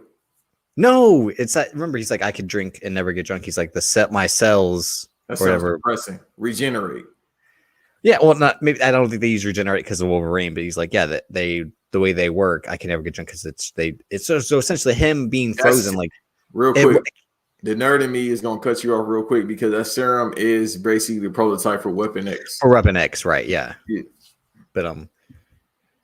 But still, how you froze to death, so he would crash. But he didn't freeze. He didn't freeze to death. It's just like it's just basically a hyperbaric chamber for him. In a big ass ship, so the rest of the ship got frozen too. There's water underneath that. But then there's the shit with like the Tesseract before they fish him out, they get the Tesseract first. Maybe that energy also helped keep him alive. They never explained that, but then because again, the gamma radiation of the Tesseract is just as much gamma of like what made Bruce Banner the Hulk. So already, see, your case is more because you're like Roman Pierce drove on ice. So did every other fucking member of the Fast family. No. But he did it while complaining because that's Roman Pierce superpower. He doesn't. That's why that's why he can't be an American hero because he's like, Tish, he is. Tish, I hate you, Tish. Like, no, That's why yes, he does. LA accent. No, that's how. No, all Tyrese does in these movies is cry about fucking Chris Bridges. All he does is cry. I mean, Chris Bridges, because he wasn't supposed to be in this position. He was in jail in Barstow. Yeah, Brian came and found him. Mm-hmm. Is Brian an American hero for doing that? Brian O'Connor, aka Brian Earl Spillner. That's the alias he uses before the cop alias. But Brian O'Connor is the real American hero. Why? Because he's a dirty cop who infiltrates the Toretto family, and at the end, what's he do? He feels bad, and he did all that. He gives him a 10-second car because he's a man of fucking honor, a man of principle. He's a man. But then he's sleeping with the sister. He got with the sister, bro. Mm-hmm. That's dirty, man. So you got to be 12. You 12. You investigating this family, and then you take the sister, bro. We can't be no family. We can't be cool. Toretto up here like family. When he lets you go? No, fuck all that. Don't let me go, bro. And then you ain't justified. You want to go to Lompoc after you said, "I'll die before I go back." Bruh, you can't justify that shit. And the thing is, too, did they ever? I'm trying to think, or maybe they're gonna talk about a new movie. Did they ever say why he investigated them? Because I mean, they were still in car parts or whatever, but still, he investigates the heist of the trucking. That led to him because they were still in DVD. No, he's like, we think it's because it's highly synchronized coordinated driving. We think it's street racers. That's the only way. Like in Point Break, like it's got to be surfers because again, it's a Point Break homage / ripoff. Where like you see these tan lines. That's or Gary Busey. However he sounds like these tan lines. They're common with surfers, and then the wax you put on the surfboard. So basically, like they're like, if a fucking Honda Civic drives under a semi track, no average driver can fucking do that. You have to be a street racer. But then it was the Asian dudes that was still in the DVDs and shit. No, they bought those legally. Remember? Didn't them because they had them in the warehouse in the first one. The Toretto family are the heist. They are the people ripping off the trucks. Right, because when they went to they found out after they went to that damn warehouse downtown. They show Hector. I mean, Brian investigates Hector because he shows up to the store. See, this is how many times I've seen this movie, and he orders the same parts for 3 Honda Civics, and he goes to check the tires with their different tires. Yeah, he put them 2 to 2 together. Like, oh, okay. Yeah. He's like, then that's when Vince is like, he's like, cop. Look, he moves like and then he's like, so Brian, you're just gonna go and check out everyone's shit, and then they go to fucking Johnny Tran's warehouse, and then that's when he got hit upside his damn head too. And then they go and see that, and they go see that Johnny Tran fucking almost drowning to do to fucking oil, and then they say that he doesn't have the shit either. That was the store on the right. That was front of the park. It's a different guy who's supposed to give them. Yeah, he's like, we ain't got no engines. Where's our engines at? Like. Taking the engine shit. The best part of that movie is then when he at this house, it's probably like Diamond Bar or somewhere. Oh, and his dad slaps him out of because he brought dishonor. Yeah, he brought dishonor. SWAT came to my house. My family. And then he called him a rat. He stole. You know, he said because someone narked on me. I never knocked on nobody. Hey, no, that energy was 100. Fuck that. He didn't even say nothing. He swung on it. Because Dom Toretto's got fucking ape strength with like when it comes to him being like a fucking. He's a brute. Like he fights like fucking. Hey, no, he's still trying to hide that he's black. You can't say ape strength. You can't say it. Oh my god. No, eventually we're gonna find out. Even though we already know Ben. But yeah, so no. Roman, so yeah, he goes. Let me go back to Roman. So he go get Roman. So he gets Roman Pierce. He basically gets Roman Pierce out off a house arrest because he's like, because there's only one guy working at a derby. That ain't. He's on house arrest. He has the ankle monitor. Remember, and he lives next to the fucking that track. trailer. But that's what I'm saying. It's like, nah, bro. That's not house arrest, bro. That's something It's house else. arrest. It's house arrest. The Bro, trailer says house. I don't house think arrest. I'm not Michael Brandt and Derek Haas, the writers of Too Fast and Too I need Furious. to ask him about that because, bro, he working at a derby. Like, that's not house arrest, bro. He being a circus clown. They make it. That's his like work release. You get to be a circus clown at a derby. Remember, the guy's like, the guy who played Michael Jordan's father in Space Jam's like, ain't you supposed to be on house arrest? He's like, why do you think I live so close to the goddamn track? And he hops on the track. Close is an understatement. The fucking car could have hit his trailer. It was just right there. I mean, like, him and Brian had that fight. And he's like, Brian's like, you still fight like shit. You fight like shit. As he's like trying to put him like a triangle choke. Yeah, no, that was the white boy fight. That was the really meet me at 3:00 white boy fight when he was doing the chokeholds and shit. But so he comes back in Fast 5. He fucks up trying to get the shit into the safe because he can't flirt with the woman who doesn't speak English. And the guy he's like, come on, stop, brother. He's like, you are not my brother. And then like, but remember in Too Fast, Too Furious, he tried to when he was before he threw in Too Fast and Furious, he loses the race when they try to get the muscle cars because he can't hold up his end of the fucking bargain. He was doing too much. Even though he's driving with the fucking Allen Iverson Answer sweatband on. Legend. Disappointing a legend. With the do-rag and hat combination. Yeah.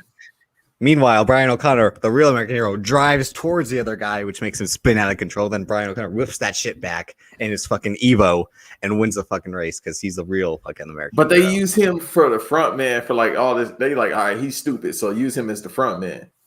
It's called America. And at the end, she's like, "There's only one of two in America." Like, and he has one of them, but the super, and then Chris Bridges has the other car. So again, so even Chris Bridges, Tej Parker stunts on him. He goes to Fast 6. He's like, "Have you been to Macau on a flight full of women?" Then he gives him vouchers when he has to turn the flight around, and then he can't buy shit at the fucking vending machine because he's like, "That's how you stay rich." You like you a millionaire? You still asking for money? And then wait, he interrupted The Rock, American legend. I don't want to hear that shit you got to say. Then even worse, him and Sung Kang, aka Han Solo, get their ass kicked by Joe Taslim of the Raid at that scene. They get their fucking, and he's like, don't tell anybody about this. It's like there are gonna be CTV cameras because it's fucking Britain, and they had those shits everywhere, so everyone saw that you got your ass beat. Right, like, American legend. Fucking Joe Taslim does a fucking John Woo drop kick on one of them and then sentons onto the other. Bro, American legend. Don't tell nobody we got our ass beat. And then proceeds to get his ass beat. And then Furious 7, he loses fucking Natalie Emanuel to fucking Ludacris and does that whole shit like, nah. She's like Joker. He's like, nah, double alpha. Like, shut the fuck up when you're just crying about having to fly out of the goddamn plane. He's like, would you do that?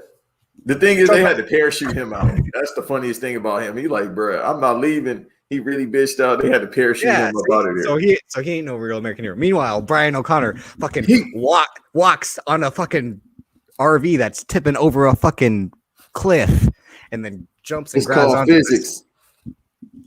So Brian, it's called physics, bro. And then he shows up to the party with T-Pain, and he's like, "It's her birthday!" Like, no, bro.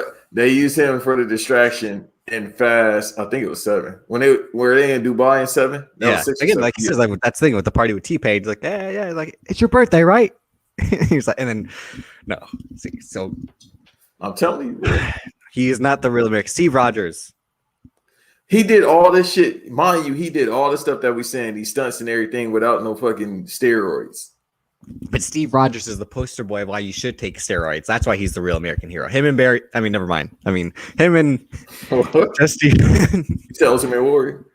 No, I was going to say a man who was allegedly taking steroids. Nah, use somebody else, bro. You better, you are that's what I mean. Like, there nice right now. Randy Colton. That's the GOAT. Right there, greatest baseball player of all time, and people try to say he took shit just because he broke some racist ass white man's record. There you go. Again, okay, we'll get to baseball in a minute after this, but I'm saying that Steve Rogers is why you should take steroids. because it turns you from like a guy looking like me into a 6'3", 225-pound fucking Right. super soldier. That's that Tiger blood. That's that Manny Pacquiao steroids. I mean, shit. What else is Steve Rogers? Steve Rogers literally like gets his ass kicked by his best friend, and Steve Rogers was broke. Bro. Tyrese was a multi-millionaire, bro. Steve Rogers off a job he wasn't even qualified to do. He had no skills, and they became millionaires. That ain't an American legend. Steve Rogers literally goes back in time after saving the world to be with the woman he loved. Don't you fucking start! I swear to God, don't you start? No. Absolutely, that's a bad movie. So he went back in time. They shouldn't have went back in time to stop that plot. They shouldn't have rewrote that fucking plot. I swear to God, if I was there, I would fucking. You ain't gonna do a goddamn thing, boy. I'll put you in a crossface. Have some discipline, like Stu Hart. You ain't gonna stretch me. I'm trying to tell you, bro. He went, and then you was about to say it. He went back to be a Saint. No, after had bitches, bro. So after he picks up Mjolnir, one of only 2 people to do so, he's worthy enough to lift the hammer. The hammer. Tej Parker couldn't. I mean, fucking Roman Pierce couldn't do that shit because he'd be like, "See, the thing is, bro, he had guns. What you think worked better? A fucking? Oh yeah, because guns can't stop Captain America, right? Because he put a fucking shield that he got from Africa in front.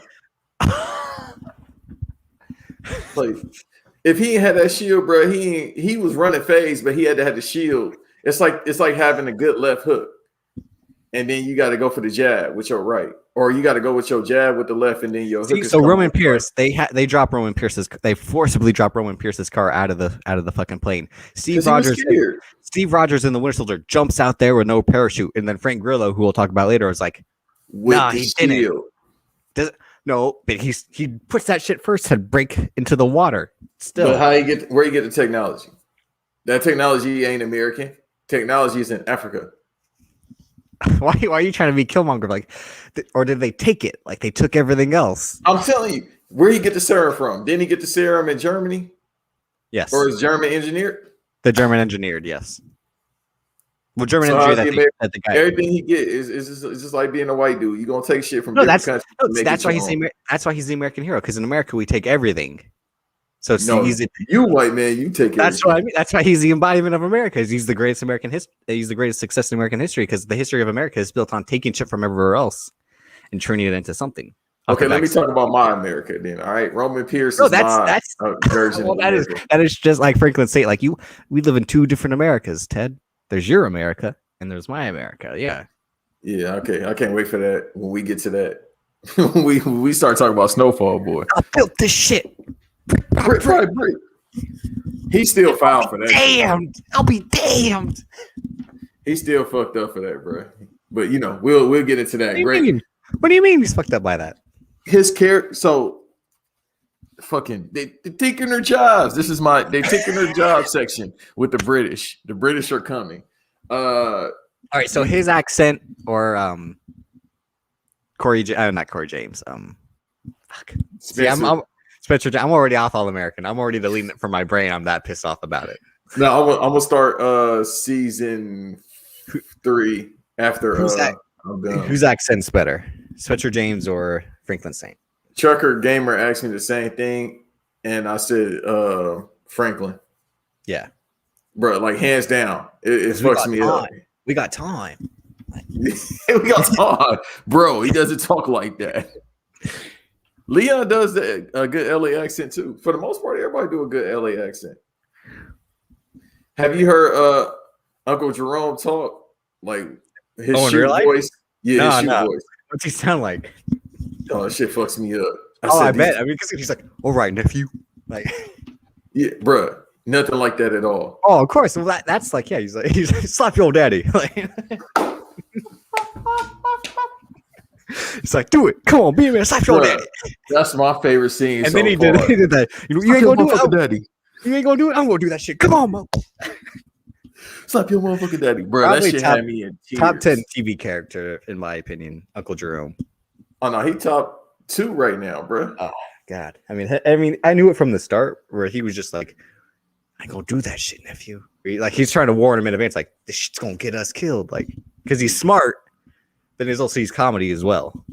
So him saying that, you know how they kind of put everything together. I think that's actually gonna happen. Well, if they don't get renewed for a 5th season. Oh, they will. Come on, FX lets shit run for like 5-6 years. 5, 6, Always Sunny is still on. I don't understand how. That's comedy, but I mean, like their dramas tend to run for like 5-6 years. Yeah, that one. What was that one show about the fireman? I forgot his name. Oh, Rescue Me. Yeah, Dennis Leary. Yeah, that show was on for a minute. I'm like, why?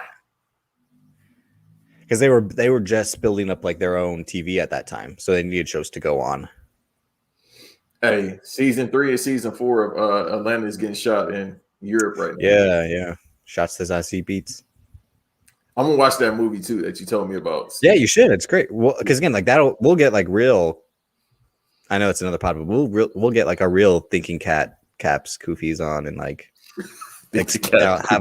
have our third eyes open and because again, it's a movie where I just said it like how Steve Rogers took shit to become Captain America. Like that movie's how basically what Kyrie Irving talks about. Like we don't need the league needs us. That's what that movie is. Oh yeah, no, you pie now. But that goes for everything too. I mean, I don't know if you want to get into this right now, but I mean, it just shows that, and it's the whole thing too. Where like, why is there a Black History Month? Why don't we have a White History Month? Like, well, because it is White History Month every fucking day in the world. Mm-hmm. But Black people move everything in the world, from sports, movies, culture, everything. It gets done off the strength of Black people. And that's what this movie does in a way, because again, it's written by Terrence Aaron McCall or something like that, who wrote Moonlight, but it's directed by Steven Soderbergh, and it's just a phenomenal movie. Really? But it has, yeah. Mm-hmm. Okay, I'm going to tap in. Yeah, I haven't seen Moonlight since the screener copy I had. I haven't watched it in a while, but I mean, beautiful movie. Probably one of the most beautiful movies ever made. And I like how it's shot. No, that's everything about it. I mean, the acting, the performance, the writing. It's probably one of my favorite scenes, which I think about. It's crazy how often I think about the scene at the end where he's like, who is you? He's like, who is you, Chiron? He's like, I'm me. And it's like, because he knows, he's like, you're not the guy. Like, he's like, you're not you. Like, because he knows he's hiding because he's secretly gay and he's putting on this front, but he's like, I knew who you were then, and you're not that now. But you still are. It's just phenomenal movie. I mean, just beautiful. I can tell because you're getting lost for words. Which is no, that's why it's just that's what I mean when we talk about film in that way. And what I said about Godfather 2 last week when I was saying like, and you were getting hyped about like, yeah, I'm like, I gotta watch this movie. That's what great cinema does, where like you can find the words for it, but you're still at a loss for it. Like, can I just rewatch that scene where he's like, this is the business we've chosen? And you can just, and I'm just looking at how like Marco Corleone looks right at Hyman Roth as he's being told that like, you are like the evil in this world, but like, it's all because of other people and this and that. But you know what, we can go into, after talking about the GOAT Barry Bonds. Like I said this last week, just because I was watching a bunch of like video essays on baseball. And why the hell was you doing that? Well, see, with baseball, I say my peak baseball fandom was like Barry Bonds' final season to the last Giants World Series in 2014. So like 07 to 2014. But like 08, 09, 2011, 2012, I was super into baseball. And I was able to keep up with it because I read the Contra Costa Times and read the Giants box scores every day and all that. And MLB The Show is one of the best baseball games ever. I had the one, I think it was 08, 09 with Joe Mauer on it.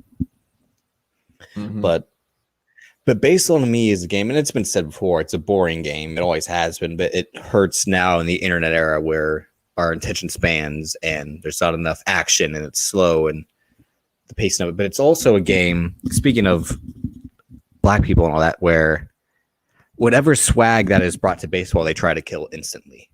And you can see that with someone like Fernando Tatis Jr. with him swinging on a 3-0 pitch and ended up being a home run, or was it a grand slam? I can't remember. Like, but it was like he had 3 balls, no strikes. He swung on that shit and he launched it straight into the crowd, and everyone's like, "Oh, what a show off!" And like that ruins the sanctity of the game. And that's what I mean. That's why at the end of the day, baseball is still a racist game, even though they let Hispanic players, Asian players, Black people, after they had their own league. Again, they had to have the Negro leagues because they weren't letting Black people play baseball. And that's like, Daniel Tosh has that great bit about Babe Ruth where he's like, it was just about steroids. He's like, they should let steroids into baseball. It's like, I like my baseball with steroids. I like 700-foot home runs and all that. And he's like, what? I'm supposed to do the sanctity of the game when Babe Ruth never faced a Black man? Like if Babe Ruth faced CC Sabathia, there'd be no Babe Ruth. Imagine CC Sabathia throwing a 90-mile-an-hour slider at Babe Ruth's fat out of shape ass, who was a drunk. Because the only time everything you see about Babe Ruth is the fucking candy bar and him with a cigar. I'm like, bro, he had no cardio. Oh, so and like again, you could drink. I mean, like Glenn Dawson at halftime at the first Super Bowl smoking a cigarette. Like up until like the 80s, there was no exercise regimen. No, they was in the dugout smoking crack and shit. Oh, are you talking about Doc and Daryl? Shit. Yeah, they was like doing coke and all that. I don't know if they was doing the pregame. They probably was actually doing it at the dugout. Yeah, definitely. It was before, during, after. I mean, because the thing, people think you don't need cardio for baseball. If you do, you need cardio. Yeah. But I mean, but it's a game too. Or like Tim Anderson with like the bat flips like 2 years ago, and like all the guys are in the chains nowadays. It's like the new generation guys like under 30 are trying to bring baseball back to relevancy. You know, there are guys like Bryce Harper too, play like with fire and intensity, and then some like Shohei Ohtani from your Angels who pitches and bats. Yeah. Which is something, again, like there's no quarterback that's gonna go play fucking free safety on defense. Like imagine something like Spencer James would. Okay. In the most fictionalized world ever created, where a man's long lost father can come out of nowhere and die within 2 weeks. Like, let's not go there again. And always be depressed. Hey, greatest player to come from, even though it's a fictional character, he will be considered the greatest player to probably come from collegiate or high school football ever.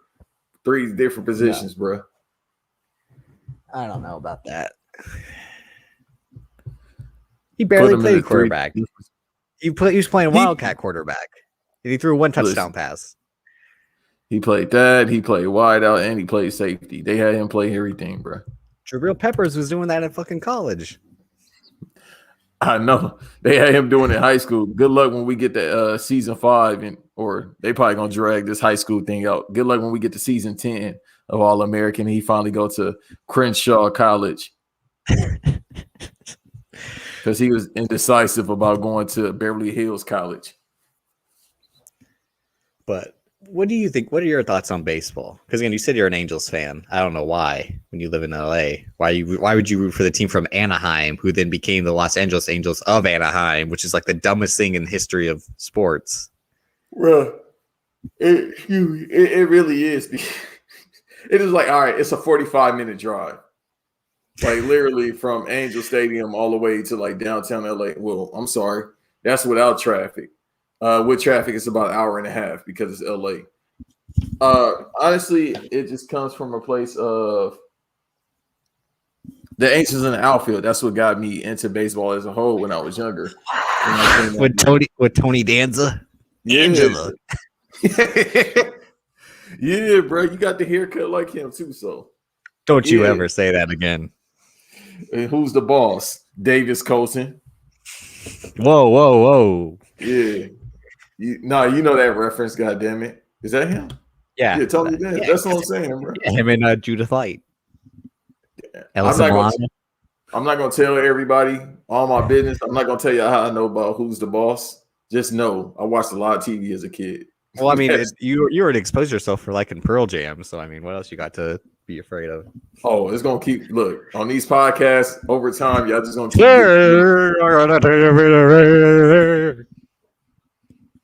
So you gonna interrupt me? Can I finish? I'll cut this podcast. See, that's a Pearl Jam song. That's like 2 Pearl Jam songs right there. You're doing the Adam Sandler impersonation of Eddie No. Vedder. You know you're doing that, right? And That's how that's how easy it is. Fucking Adam Sandler can fucking do it. Where he's like, that's how I know you hate. That's how I know you hate Eddie Vedder, because you hate Adam Sandler. So you're using your hate for Adam Sandler as love to hate against. I told you Bradley Cooper did a better Eddie Vedder than Eddie Vedder. Shit. Well, I'm not watching that fucking movie, so it don't matter. I don't care if Lady Gaga's in it. I ain't watching that shit. But yeah, so you like the Angels and I was fucking talking now. I lost my train of thought, so I'm back to it. all because of a Disney movie with with a young Joseph Gordon-Levitt. Damn, he was in that shit. And a young Matthew McConaughey. What was the movie with Doc Brown and Danny Glover? They're in that movie. There we go. That's what I was like, wait. Danny Glover's the coach and Christopher Lloyd's the angel. Yeah, and he caught the damn home run ball with the wings on. No, Doc Brown used to give him advice, but it was what's his name that caught it with the wings. Fucking Matthew McConaughey. Yeah. Yeah, I haven't seen that movie since probably 95. Pretty sure. Yeah. It's a dark movie too, because like him and they're foster kids, and then his dad, like he has a dad, but his dad doesn't want to take care of it, and then Danny Glover adopts him at the end on some like Mike shit, which again also a really dark movie. Like Mike, well, his parents died in a car crash, right? No, but the whole Crispin Glover thing, and then they burn Jonathan Lipnicki's mom's picture of his mom, and then it's dark. I'm thinking about right now. I'm gonna watch like Mike tonight. Fuck it, if ain't no games on, because I mean, there's too much Bow Wow talking in the past year to not watch. Couple months. Yeah, I think the universe is telling me to watch that because I'm not watching Roll Bounce. Calvin Cambridge. I hate Roll Bounce. That's a dark movie too.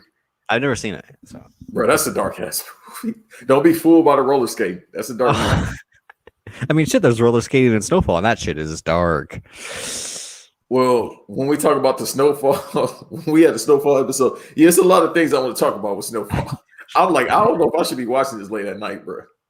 Yeah, I've been watching nonstop, and I was like, I'm so close to being up to date, but I'm like, I gotta take a break because this shit hurts. Bro, I'm like, I watched 2 episodes, and that's good enough. I'm like, this crack shit is fucking evil. I already knew that, but I'm just like, even worse. And this is a fictional. I'm like, but still, damn.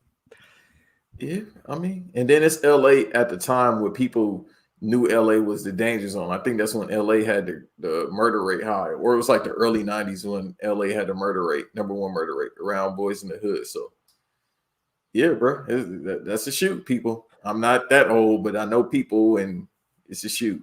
Where's it going? Okay, so let's go back to LA. So it was Angels being made in LA in the outfield that probably used to smoke crack and snowfall. And then again, the Angels beat the Giants in the O2 World Series.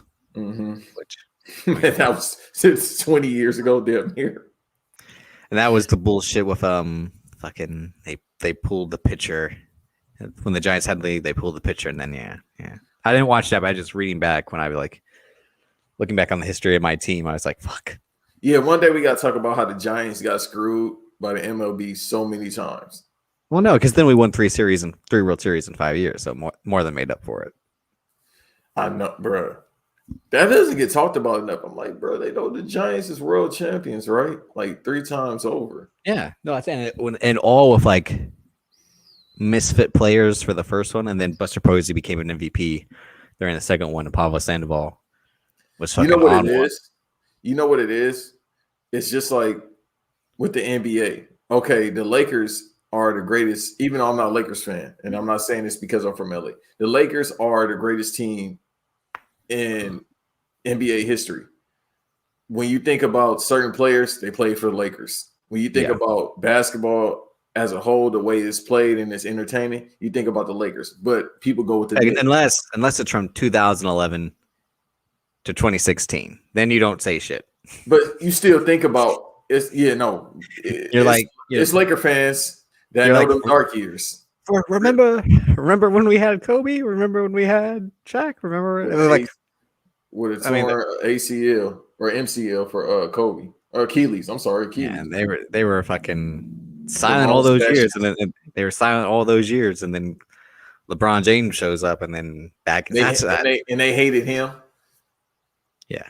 Remember, they was Well, throwing paint over his murals and shit like that. We'll get to this later in terms of something that's being annoying, but we'll get to it later. But Lakers fans definitely Laker fans being annoying. We could talk about that now. No, I was gonna say because all right, with WandaVision, which will be our main event, and we'll get to in like the next 20-30 minutes. But all the fan theories and people are like, "Oh, this will be a great way to introduce the X-Men," and then when obviously that did not happen, everyone's like, "Oh, it's like what did like."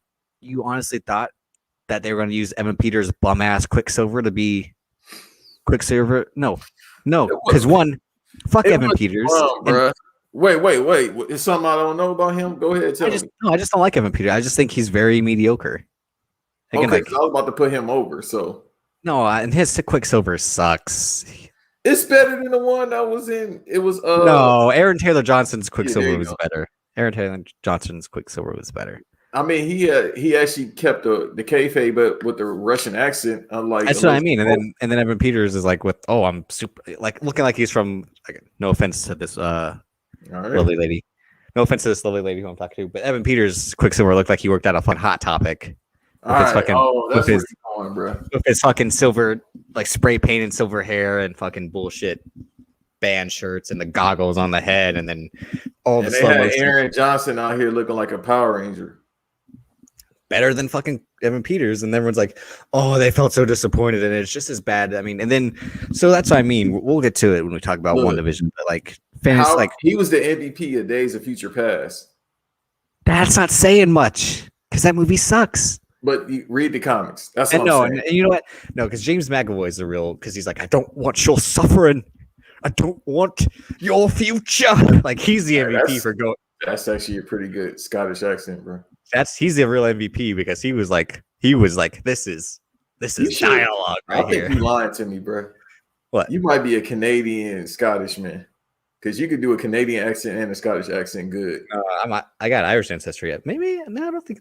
No, that's you got white ancestry. Let's just go with that. All right, that is true. But no, I mean that's Irish and shit. It's from England and Ireland, not from Scotland. Not from.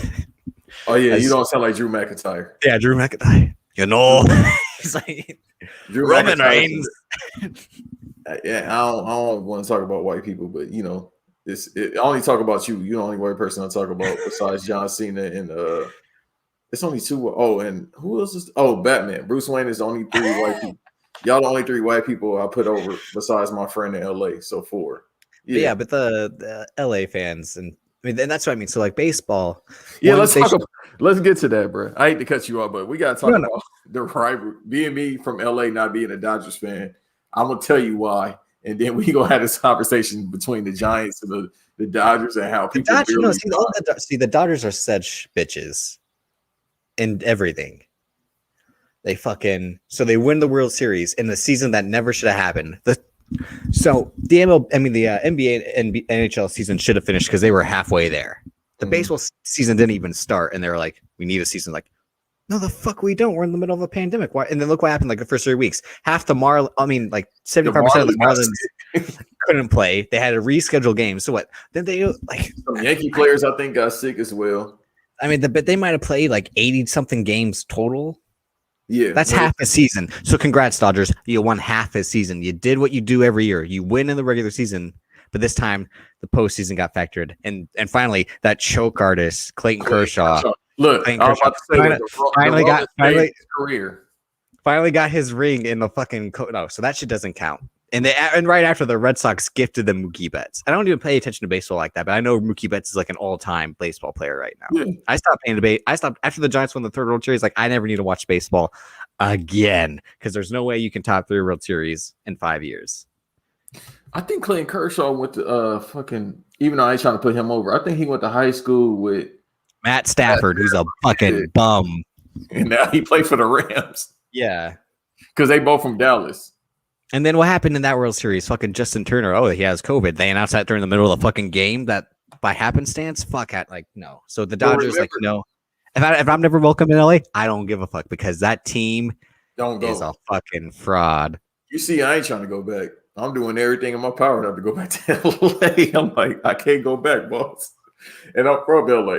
Nah, bruh. The thing is, all right, I'm fucking. We here. I'm about to cut. I'm about to do a shoot. Hey man, shouts out to my Latins, but listen, bro, it ain't no Black Dodger fans, bro. I never met a black. I met but 2 Black Dodger fans in my life, bro. When you go to Dodger Stadium, hey man, it's a lot of Mexicans that don't like black people. I'm keeping a bug with you, bro. Hey, I mean, all right. So the Dodgers' regular season record 43-17. That's barely the first 3 months. Yeah, because they play 3 like the NBA. I mean, of course it's more on your body, but hell, MLB games be back to back to back to back sometime. They only be having like 1 or 2 days off during the week.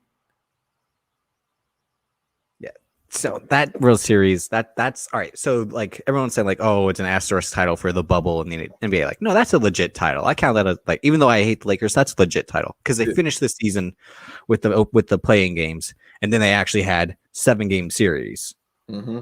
They won that title. The Dodgers, that shit doesn't count at all because then they extended the playoffs to add like 4 other teams, which is again dumb. Why? All right, so we're gonna have a 60-game season, but we're gonna allow 4 more teams in for the playoffs. Like, explain that logic, baseball. Explain your ass backwards thinking of like, let's unless you're going to do that going forward, like then only play 100 games going forward and make the playoffs 8 teams in each conference. Bro, you got to think. You said it. It's a bunch of old ass white racist dudes, and they racist. You get pissed every time a black or Hispanic player does something flashy. Or that's up for the Hall of Fame because apparently now only one person got to the Hall of Fame. Their Hall of Fame, yeah. That's what I'm saying. It's just like it don't matter, bro, because we talk about the WWE Hall of Fame kind of low key bogus. Like, well, all Hall of Fames are stupid in general. Like the Rock and Roll Hall of Fame, but like they let in soul and then like Run DMC's in it, and then like Tina Turner. Like, so do you mean Music Hall of Fame, or do you mean because when you think of rock and roll, that's the thing. Like, what's rock and roll? Like, do you mean like mainstream music? Like that's why it's a dumb concept. The Rock and Roll Hall of Fame, especially nowadays. The thing is that I feel like with their Hall of Fame, first of all, they got fans voting, and they ain't gonna vote for the black artists. But the thing is, it's just like, bro, you got artists that, without question, like, all right, if we use a sports analogy, when you a first ballot Hall of Famer, like the NFL has the best Hall of Fame to me because they do it the right way for the most part, except for with T.O. That was some stupid shit. But for the most part, and my player that played for the Cowboys, but I can't think of his name right now. He finally got in after 4 years. That man was crying every year. With the Rock and Roll Hall of Fame, it's like, yeah, they should change the name to just Music Hall of Fame because now you got artists that aren't even part of rock and roll, the genre that should be in the Hall of Fame. Like Tina Turner is questioned as to her being a Hall of Famer. Shaka Khan, like what? It should be like the Sports Hall of Fame where if you're on the ballot and we know you first ballot, you should be put into the Hall of Fame. So yeah, MLB Hall of Fame is just like, it's not even about the prep. The thing is, like with the NFL Hall of Fame, etc., and those other ones, yeah, the press has a say in it, but it's most so the commissioner board that has a vote, and they're a little bit more lenient. But with the MLB Hall of Fame, it's just kind of like, nah. Do you remember when like Dan Le Batard didn't use his vote that one year, and it was a whole big thing? Like it was 2011 or 2012, something like that, where like he had a baseball Hall of Fame vote and he didn't use it, and then they took it away the next year. Yeah, he's like, it's like this shit doesn't matter. Like my one vote's not gonna make a difference. He's like, no matter who I choose, whether it's someone on the first year or their last year, they're not gonna like. This is a flaw. I think his thing is like it's a flawed system, and their Hall of Fame doesn't make sense. And like for football, is it the NFL or is it the Pro Football Hall of Fame? Because the NBA, I mean, what works for it's the Basketball Hall of Fame. That's why that works because they let in international players, they let in women, they count your college accomplishments. That's why someone like Chris Webber, for being like in the Fab Five and then having a solid NBA career as well, but never winning the Hall of Fame. Yeah, but like they had so they count everything you've ever done in that sport. For baseball, it's the Major League Well, I think it is the Baseball Hall of Fame, but it's the weird thing. They count you going in, like you can only go in as one team. So like Kenny Lofton's gonna have a hard time because he played for the entire fucking league, So like, which team? I'm like, I mean, I played for Cleveland for like 4 years. So that's their Hall of Fame in general. I remember last Thanksgiving I talked with my dad about it. And like I read like the class, like the last, and he's like, I read the names, like he's like, yeah, that person's like a Hall of Famer, like that person's a Hall of Famer. But like I'm thinking like in that way, like because it's such a weird sport. Like if you had 3,000 hits, you're gonna get in. If you have accomplishments like that, not to cut you off, but damn near everybody that's on the ballot right now should be in the Hall of Fame. Mm-hmm. No, like I read it. They're up on the ballot right now. Yeah, I think I read it. What was supposed to be this year's ballot to him? He's like, yeah, those are all like Hall of Fame guys. Like anyone that played from like I think it was like 90 up into like 89 to like 2009. Like all those guys like were like big name guys. Yeah.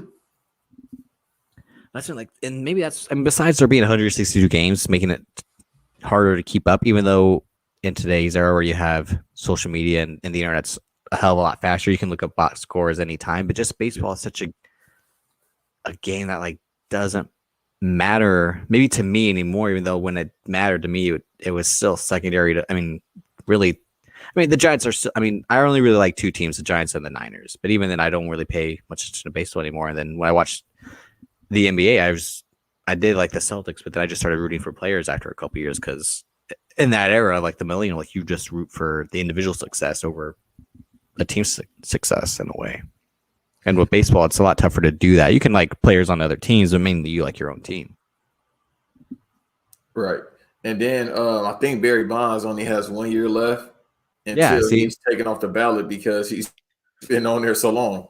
The same thing with Pete Rose. It just kind of expired out. Yeah, they have their rules where you can only be on it for like 10-something years or 15 years. And then when you... And it's like, bro, why does it need to go that long? Like, eventually they're going to run out of names. Like, you see this year, like, I think one person went to the Hall of Fame. Literally one person. Let me see. Well, that's happened a few times. But really, it's just like...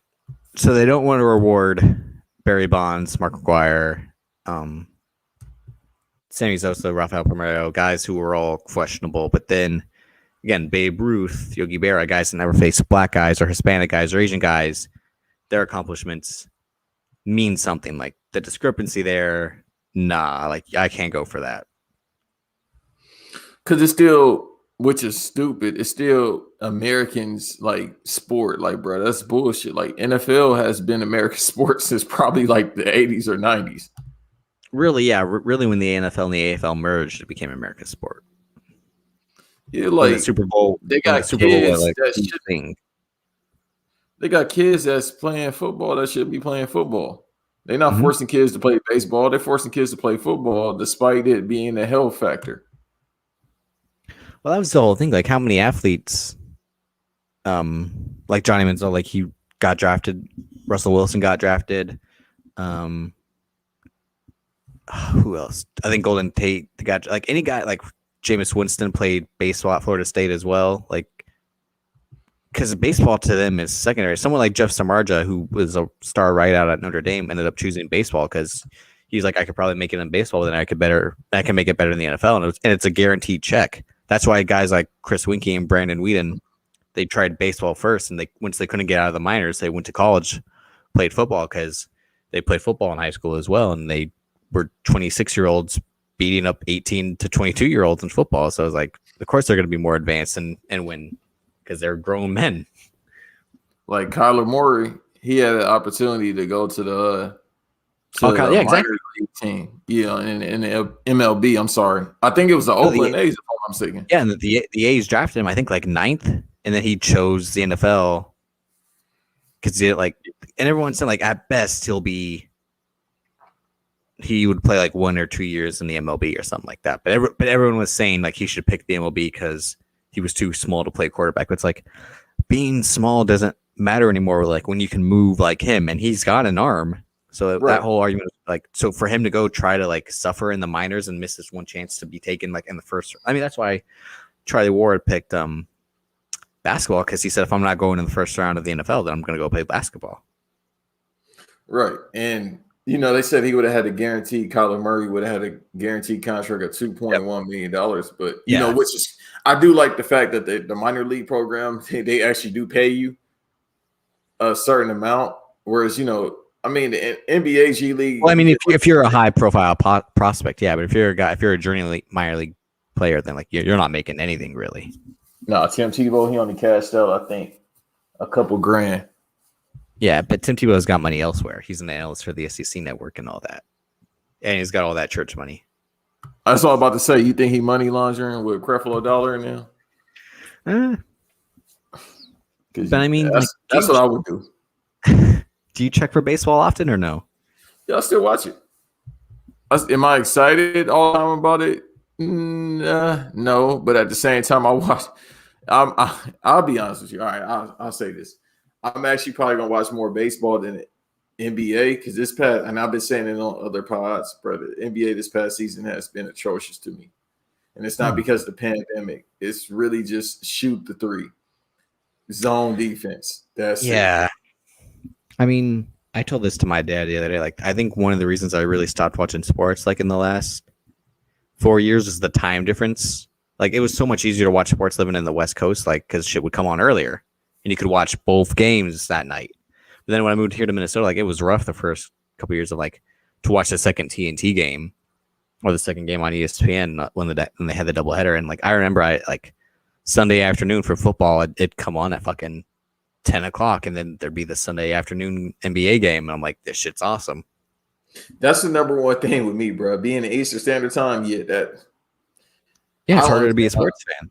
Yeah, I don't understand how people do this shit, bro. This shit is a proof, especially because I watch more Western Conference teams. So it's like the Lakers come on, the Clippers come on at 10 p.m. It's like, bro, come on, man. Then if it's on Thursday inside the NBA, don't come on at 1 a.m. I'm like, okay, now I see why, Shaq and Charles Barkley and all them be going crazy late at night.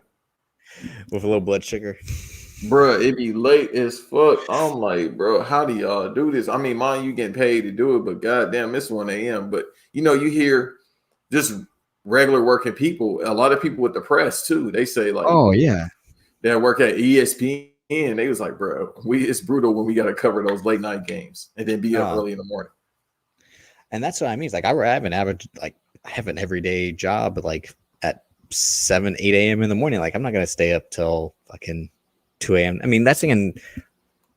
I was thinking about like in 10 years from now, if I ever get back into basketball, am I gonna look back at like, wow, that was a time that I missed out on? Because like you said, like it's just a lot of 3-pointers.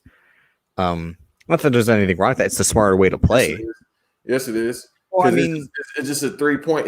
That's why I didn't really need to rush last week to watch the All-Star game. I'm like, hell, every game is the All-Star game. Well, that game never really matters anymore either. Like once they're like it was stupid to say like for some reason it mattered in the 80s because of competition and all these guys are friends now. That whole bullshit argument of like all these guys are buddy because they all want to play with each other or they already played with each other in AAU. All that. I mean, that it's a case, but also like guys in the 80s, they just were like, it's like all they had was the season. All they had was that and then the skills. Like, you know what I mean? Not saying that these players aren't skilled now. They're probably better than the players back then. Oh, yeah. Used the phrase of they couldn't rely on a talent back in the day because everybody couldn't shoot a 3 or jump out the rim. I mean, jump out the gym. You got 7-footers. Well, jump over the rim by jumping off the gym. Yeah.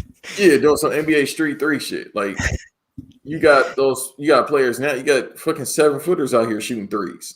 Mm-hmm. You know what I mean? Whereas back in the day, they had to just stay in the post. But you know what? And that's funny because it translates to wrestling. Like, nowadays, to come in the league, you have to be well rounded, and when you miss a key part, it's like detrimental. It's like you're almost useless to them. Like DeAndre Jordan coming in now, they'd be like, he can't shoot. He's fucking useless. Like, what would we do with DeAndre Jordan? All he can do is run alley oops and potentially block in the paint. Like he doesn't have post moves. He can't shoot a jumper or a free throw. Why would we waste a pick on this guy? But like in wrestling, was someone like Keith Lee. What helps him stand out more is that he can do the high flying shit. Like he can jump off the top rope and he can wrestle like a big man and he can wrestle technically and hit hard strikes.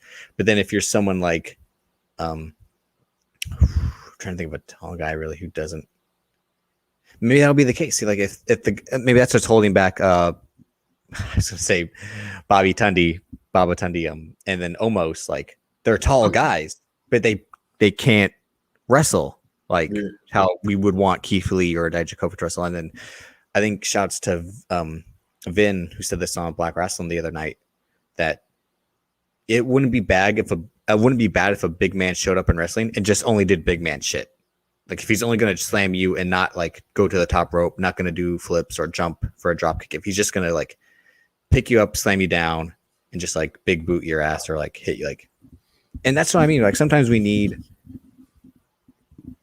basic roles. Like, do we need unicorns for everything in wrestling and in sports? Like, do we need someone who can do it all? Like, and, all right, like so you have Shohei Ohtani. Like, do you want Mike Trout to then start pitching because Shohei Ohtani could pitch and then also bat like an all-star?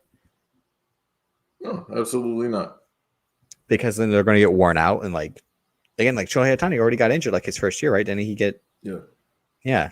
It's just a thing where like, and I mean, and you see the thing with Joel Embiid. If Joel Embiid just stuck to being a big man, would he have as much injury trouble if he, instead of him trying to run up and down the court and with him, it's just his body more so. His body. Yeah. But I mean, but if now going forward, they're like, if someone said to him, like, if you stopped doing all the extra stuff, you'd have like 5 more years to your career instead of that. Like, maybe that's something that would, if he just was like, I'm going to be fucking DeAndre Jordan, I'm just going to go up and just use my post moves. Like, I'm going to do the simple shit. Yeah, but in the case of him, he's too talented to just do that. Like, well, that's I'm glad this season he's just not shooting threes and shit like that. Like when you got somebody smaller than you because he down there bigger than everybody, just get on the block and post him. Well, that's the thing why everyone gets mad at Ben Simmons. Like, just run past someone. Like, but everyone's like, why don't you shoot? He's like, well, if you're 6'10" and you can handle like a point guard, you would run to the rim every time. Like, why am I going to try to beat you at the 3-point line when I can take your ass to the post and dominate you there? And he doesn't do that. Like Ben Simmons is not that good. That's what I mean. Like he doesn't, and something like baseball. That's when baseball is so niche for like. I think that's the thing where like positions actually matter in baseball. Maybe that's why it's not a lesser game because you have to play your role for it to work, and that's why like, how do we deem a pitcher being good when like they literally have to rely on these guys fielding to get the job done? Like guys can drop fly balls or fuck up grounders, like. And then they have to defend. They have to depend on the guys getting when they switch to produce runs. Because the pitcher's like that was the whole thing with like Tim Lincecum when he won the second Cy Young. Because I think his record was like 15-7, but he had a high WHIP and he was like the leader in strikeouts. But like his ERA was like 2 something. But they're like, well, you gotta think like this guy gets no run support because his team can't produce any runs. Because that era of the Giants, they could only average like 2 or 3 runs a game. But that's saying like. Maybe that's what killed basketball is that the analytics from baseball transferred to basketball. Because baseball is such an analytical game with like everything matters from walks. And that's what Moneyball killed it with. I just had a conversation about that too, about analytics. And more so we talked about how the nerds, which are the analytical people, the nerds fucked up basketball. I don't give a damn about how many times James Harden drives left or right and how many times in the sense of he's going to shoot it at this moment and he's going to shoot it and make it this percentage of the time and shit like that. Like that's really based on stats and numbers. So with people, they tend to just watch the highlights now instead of full games. And for the most part, that's all you really need because the highlights is the full game nowadays. It's just like, what you see in the highlights is damn near what's going on. Somebody trying to dunk it. Somebody trying to shoot a 3. That's it. It's no smart passes being made. It's no right shots being made. It's just like, all right, try to take them off the dribble. Once again, Joel Embiid, he going against little dudes trying to take them off the dribble. Look, you 7-1. Get in the post. And that's the thing. I think Chris Davis is like one of the poster boys for bad analytics in baseball because he just had basic stats. Like he struck out almost every other time at the plate, but he was still hitting like 35 to 40 homers a year. But it's like, but that doesn't matter when you look at the amount of strikeouts being wasted. And like those could potentially be walks and then you on base and the overall percentage like that. And then they basically created every stat to matter where if you just can't get on base, you're useless in baseball. That was the whole thing that Moneyball created. And then the NBA took that for like, if you can't shoot a 3-pointer, then you're useless. Because at the end of the day, you're adding an extra point to the score. That's going to matter when you add up all those points, because that's the type of game basketball is compared to baseball, where it's like you can have how many guys on base in baseball and still lose at the end of the day. Whereas basketball, you constantly need to put up points. That's the thing. Like, it doesn't matter if you don't stop guys. You just have, it's about outscoring each other now is what it became.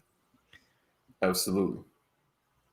And the thing with baseball too is just, I mean, and then now like they're saying like the guy like, so like Trevor Bauer, who's like a fucking asshole lunatic with like his frame, like his spin rate and all that. And then they say like Garrett Cole uses substances, and that they all use substances to like Trevor Bauer like endorses it. Like, I could put this on my hand and then like put, and that's the thing about baseball. Like, see, so they hate cheaters for offense. And then when the pitchers try to cheat, they're just kind of like, it's barely like a slap on the wrist for them.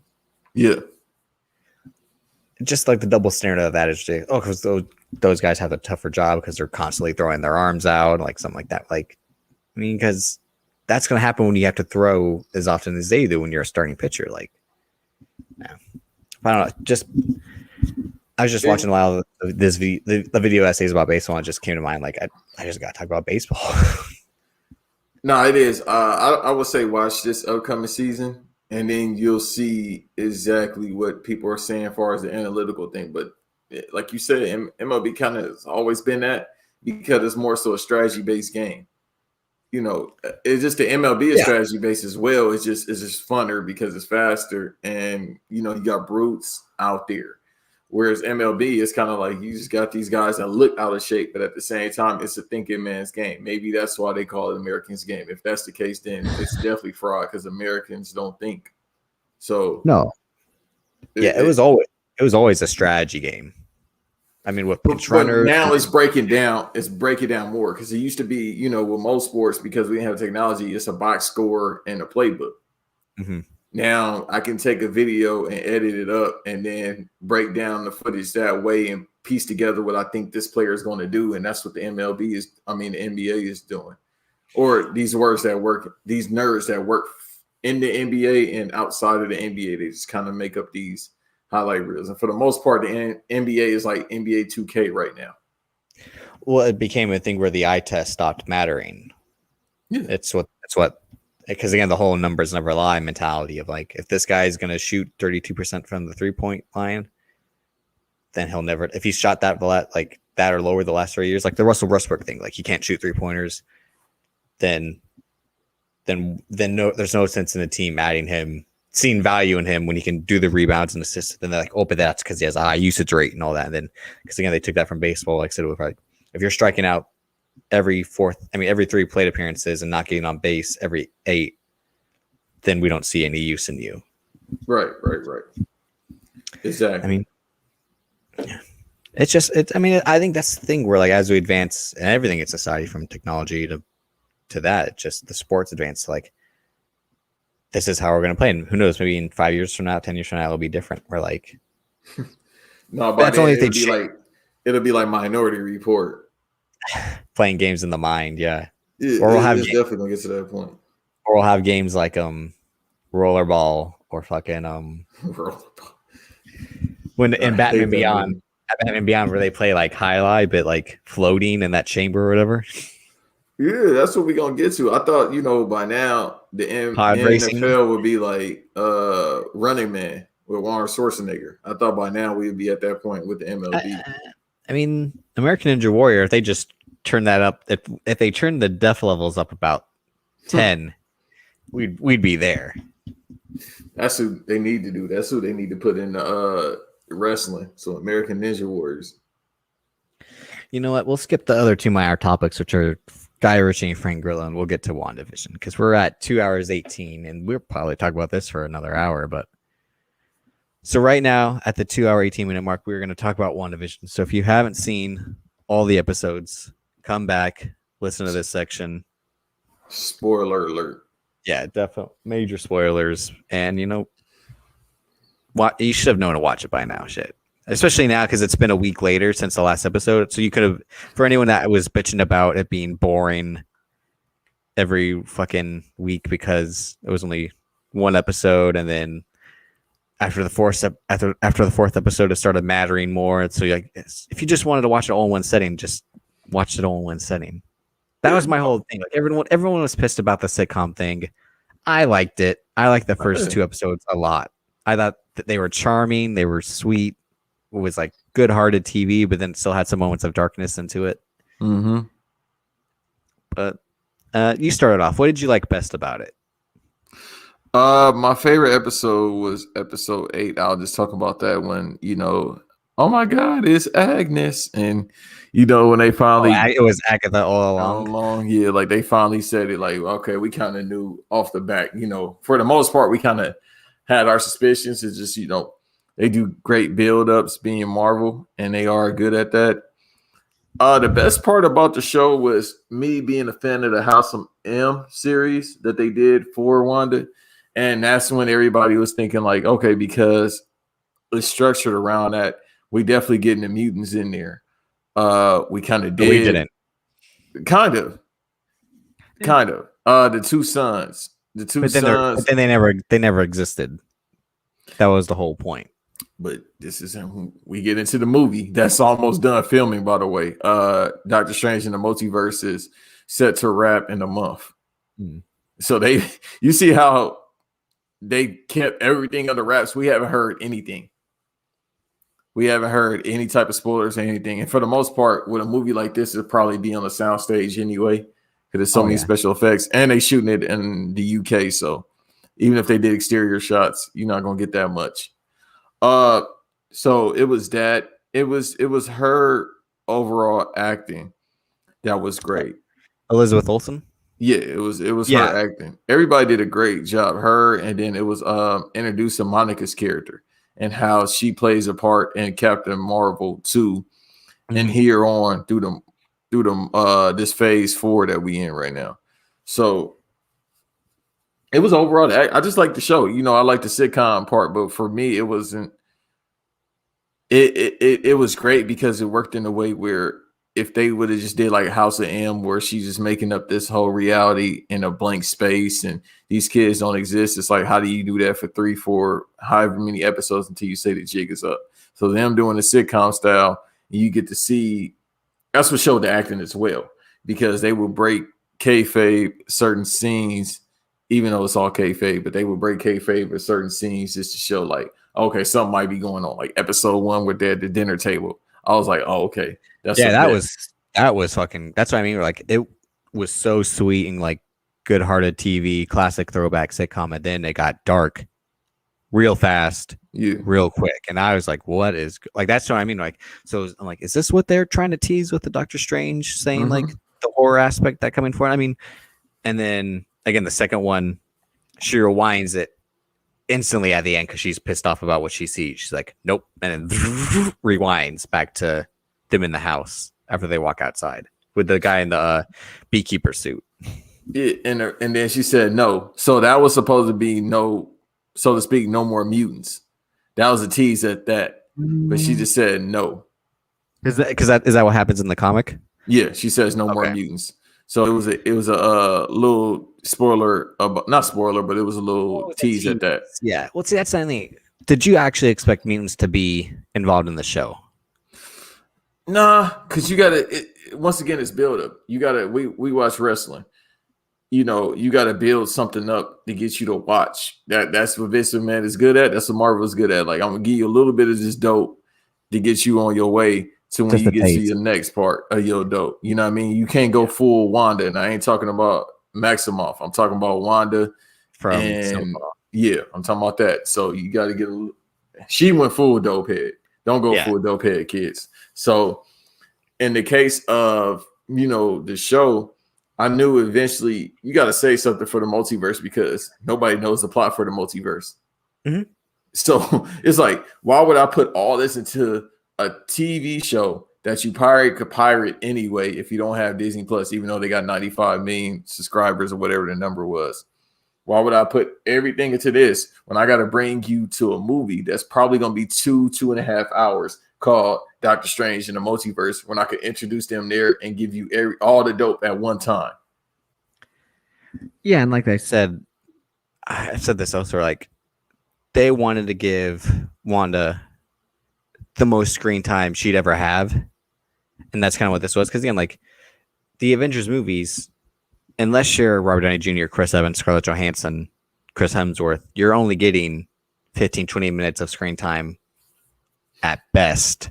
Mm-hmm. That's with you with actual dialogue, not you in the fight scene, the battle scenes, etc. Like you playing a character. Like, again, like her and Ultron. Again, she's only in Age of Ultron, Civil War, Infinity War, and then barely in Endgame. That's 4 movies. So this is the most she's ever got to say anything. And that's where I think the Elizabeth Olsen performance shines out even more, because like this was her vehicle to star. And we've seen a lot of Vision in terms of like we've heard Paul Bettany's voice from Iron Man 1, 2, and 3.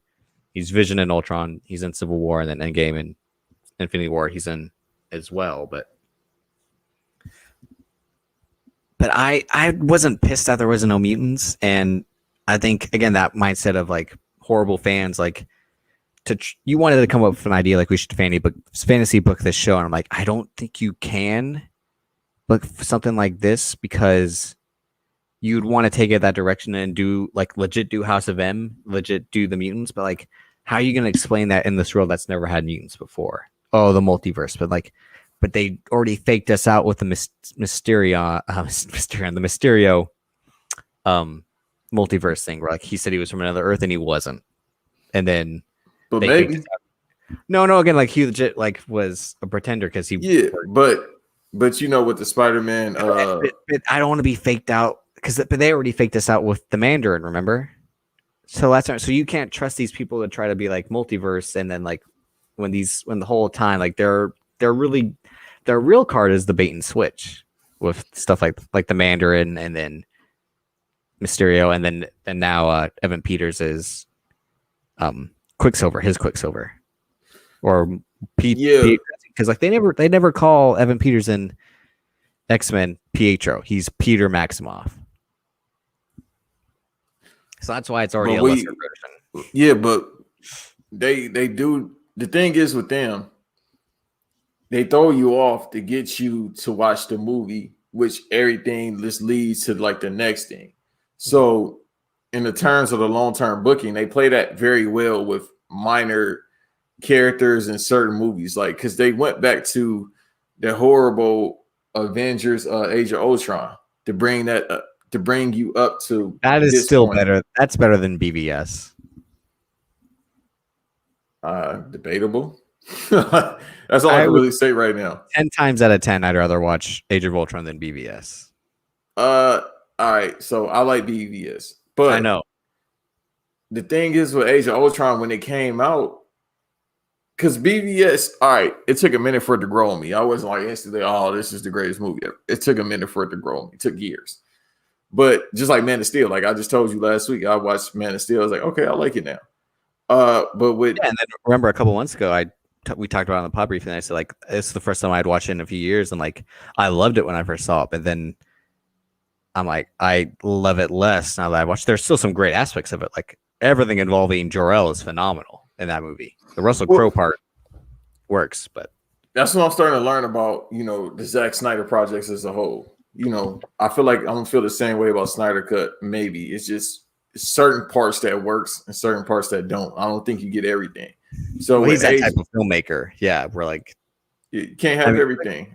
We've talked about it with. I mean, that's the thing about his Watchmen is there's some really good parts of it, but then there's some like really like, Yeah, I didn't need 3 hours of seeing a Tallywhacker, and it wasn't all in 3 hours, but it was there to begin with. So with Age of Ultron is just like all right. So, but it that's what I'm saying. It's like everything they do is meticulous. They don't just do projects just to do it. So and then people always had these theories that if you said something in a Marvel movie, it relates to the future. It's not that deep. Certain things, yes, and then they'll come back to it later and let you know what it is. Exactly. So, yeah, they do a lot of like connecting after the fact. Like the whole big thing of Endgame was we feel something underneath the Atlantic Ocean, and like, oh, could that be Namor or something like that? Like the tectonic plates moved in that part of the ocean, and then And Age of Ultron, they're like, Wakanda, and like, oh shit, Mm-hmm. like that's like there's a guy who stole the, and then they connect Civil War, Black Panther shows Yeah. up, and then Black Panther the movie, we get really what happened with Ulysses Claw and all that. So that's the thing. So it's smarter. Because they build it like a TV show. Yeah. That's been the whole theory all along. Is that the MCU is the greatest TV show ever made because it's plotted out so far in advance like a TV show, but each movie can stand alone in most part. Some of them are great standalone movies, but they also depend on the previous version, is like what came before it in some ways. Like something like Thor Ragnarok, you kind of need to see the other ones to get, but if you just saw that without knowing anything, you'd still like that's a phenomenal fucking movie. Right. It's the same thing with this.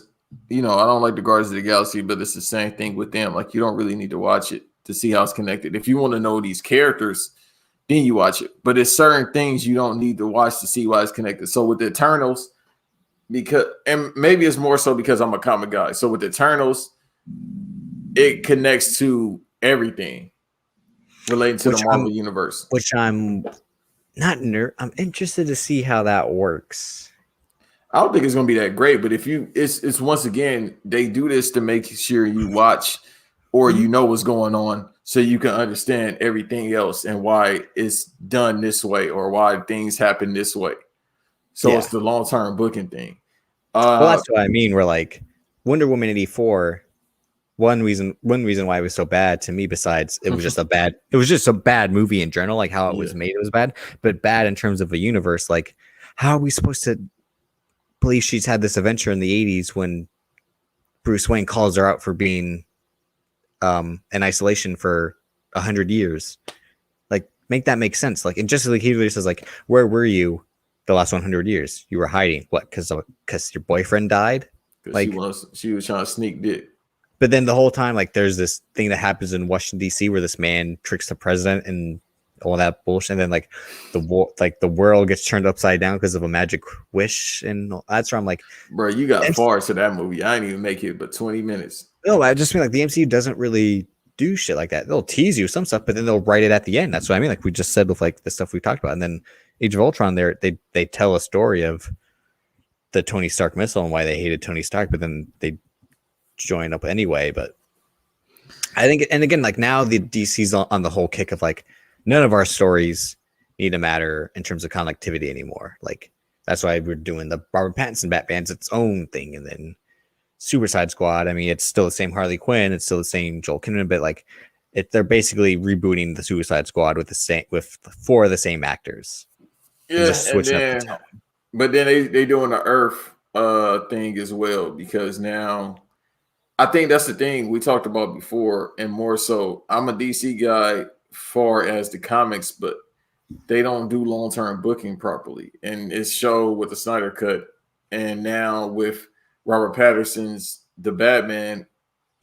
Some people had some set photos, and it was like, oh, Superman, Wonder Woman. So it's like, oh shit, here we go again. Even though they did say they want to make a new Justice League anyway, but it's just like, but then they said they plan on doing something on HBO Max with a different Batman or two different Batman. So it's like they're doing the Earth thing, which is like Earth 312 Batman, Earth this Batman. Though it's one of those things, and then the Flashpoint is still coming out. Yeah, there's the Flashpoint, which again they're bringing back Michael Keaton, like, which is like AEW bringing back Sting, like. It's a thing where like, see, it's and then apparently he's supposed to be this time period Batman, if I'm not mistaken. Bruce Wayne's. He's gonna be old, like he'll be the old Batman or something like that. So they might be trying to set up for Batman Beyond movie. They haven't said anything yet. That whole like, see, that's such a poorly managed. That's the thing. Like fucking Jabroni Goyer. Oh no, it's sadly it's everyone involved. It's Zack Snyder. It's everyone involved too. I mean, like Zack Snyder had a plan for his Justice League, his universe. Again, it was the Snyderverse that became the DC extended universe because they didn't like how the Snyderverse was turning out. Yeah, and that just happened this past week. They like, let's do the Snyderverse. How about now? Now they're like, well, Justice League comes out like, what other, but it's like, but now Wonder Woman doesn't belong to him anymore. Now Aquaman doesn't belong to him anymore. The Flash and Cyborg, like Ray Fisher's gone. Who knows if we'll, I mean, I still don't know what the thing was like with Ezra Miller and what he did, but like he was a bad choice to begin with for the Flash. I don't know why they're like Ezra Miller will be the Flash. I'm like, really? Like, right. He doesn't have any personality. That's and his whole thing is that he's like a Peter Parker ripoff. Like, you can't run no fade. You can run fast as hell, but you can't run and no his fade. version, like, and yeah, his like, I see. Maybe that's like his version of the Flash. Like he every time he runs like the electricity strike, like make it make sense. Like I don't. I'm not trying. I mean, we're trying to talk about one, but that's it. Like you can't really talk about an MCU product without comparing it to DC. Unfortunately, that's the shit. Well, because DC did that. That's their fault. You know, they thought they could go against the mouse. Yeah, that is true. But I mean, so they put themselves in the box. They AEW themselves. DC AEW themselves. Oh, definitely, yeah, definitely. And then, but I mean, what I liked most about WandaVision, I think, was that while it was a TV show, you had to watch it like a TV show. So for the people to be like after 2 episodes, like this sucks, this is bullshit, like this. And then my argument for the first like 3 episodes, it's the first 3 sitcoms before the 4th episode where they reveal what's going on the whole time. Really? Was that like this would be like the first 20 minutes of a movie. It'd be all the setup and like what's going on, but like they just were able to stretch out 10 to 15 more minutes for each thing they wanted to do. They imagined it like the whole time, like the opening scene of like the WandaVision movie would be she's in a neighborhood, things like it seems like, oh, everything's happy-go-lucky, then shit turns dark right away, and then like the government would show up, what's wrong? That'd be the first 20 minutes. They did that over like 60 minutes because they wanted like, let's have some fun lovey-dovey shit with her and Vision. Not that it's shit, I mean like good shit, like let's have them be like couple of the year, their neighborhood and all that, and then again the nosy neighbor, the good, like the magic show was so funny when he's like, because the gum got him drunk, essentially. Is what because he ain't supposed to have no food. And he's like, oh, shit, you might be Vision. If you eat, you get drunk.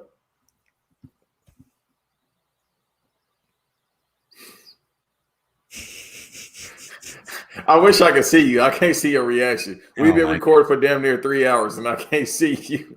What do you mean? No, for real. My screen has been frozen for 3 hours now. Are you shitting me? Do you see that's the thing? Now you have a mic, a webcam, but you. I told you get a hotspot or something. Like you can't be traveling the states.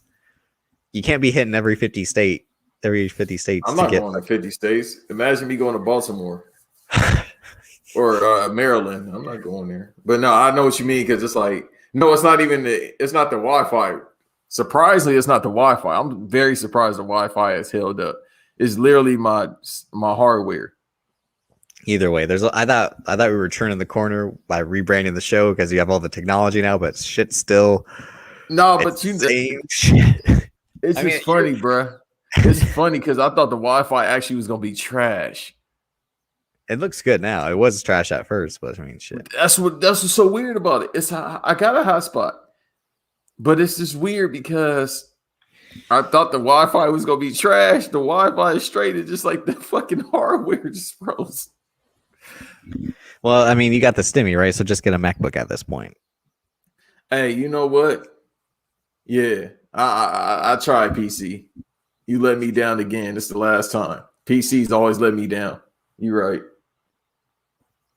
I mean, but what I liked most about it, like I said, is that it was a TV show and it was a rom-com too. It was like they were obviously in love, and again, the whole time is that like that he never existed. It was her memories of him and of her being in love with him, and how he would love her back, and how they would love their kids if they ever had them.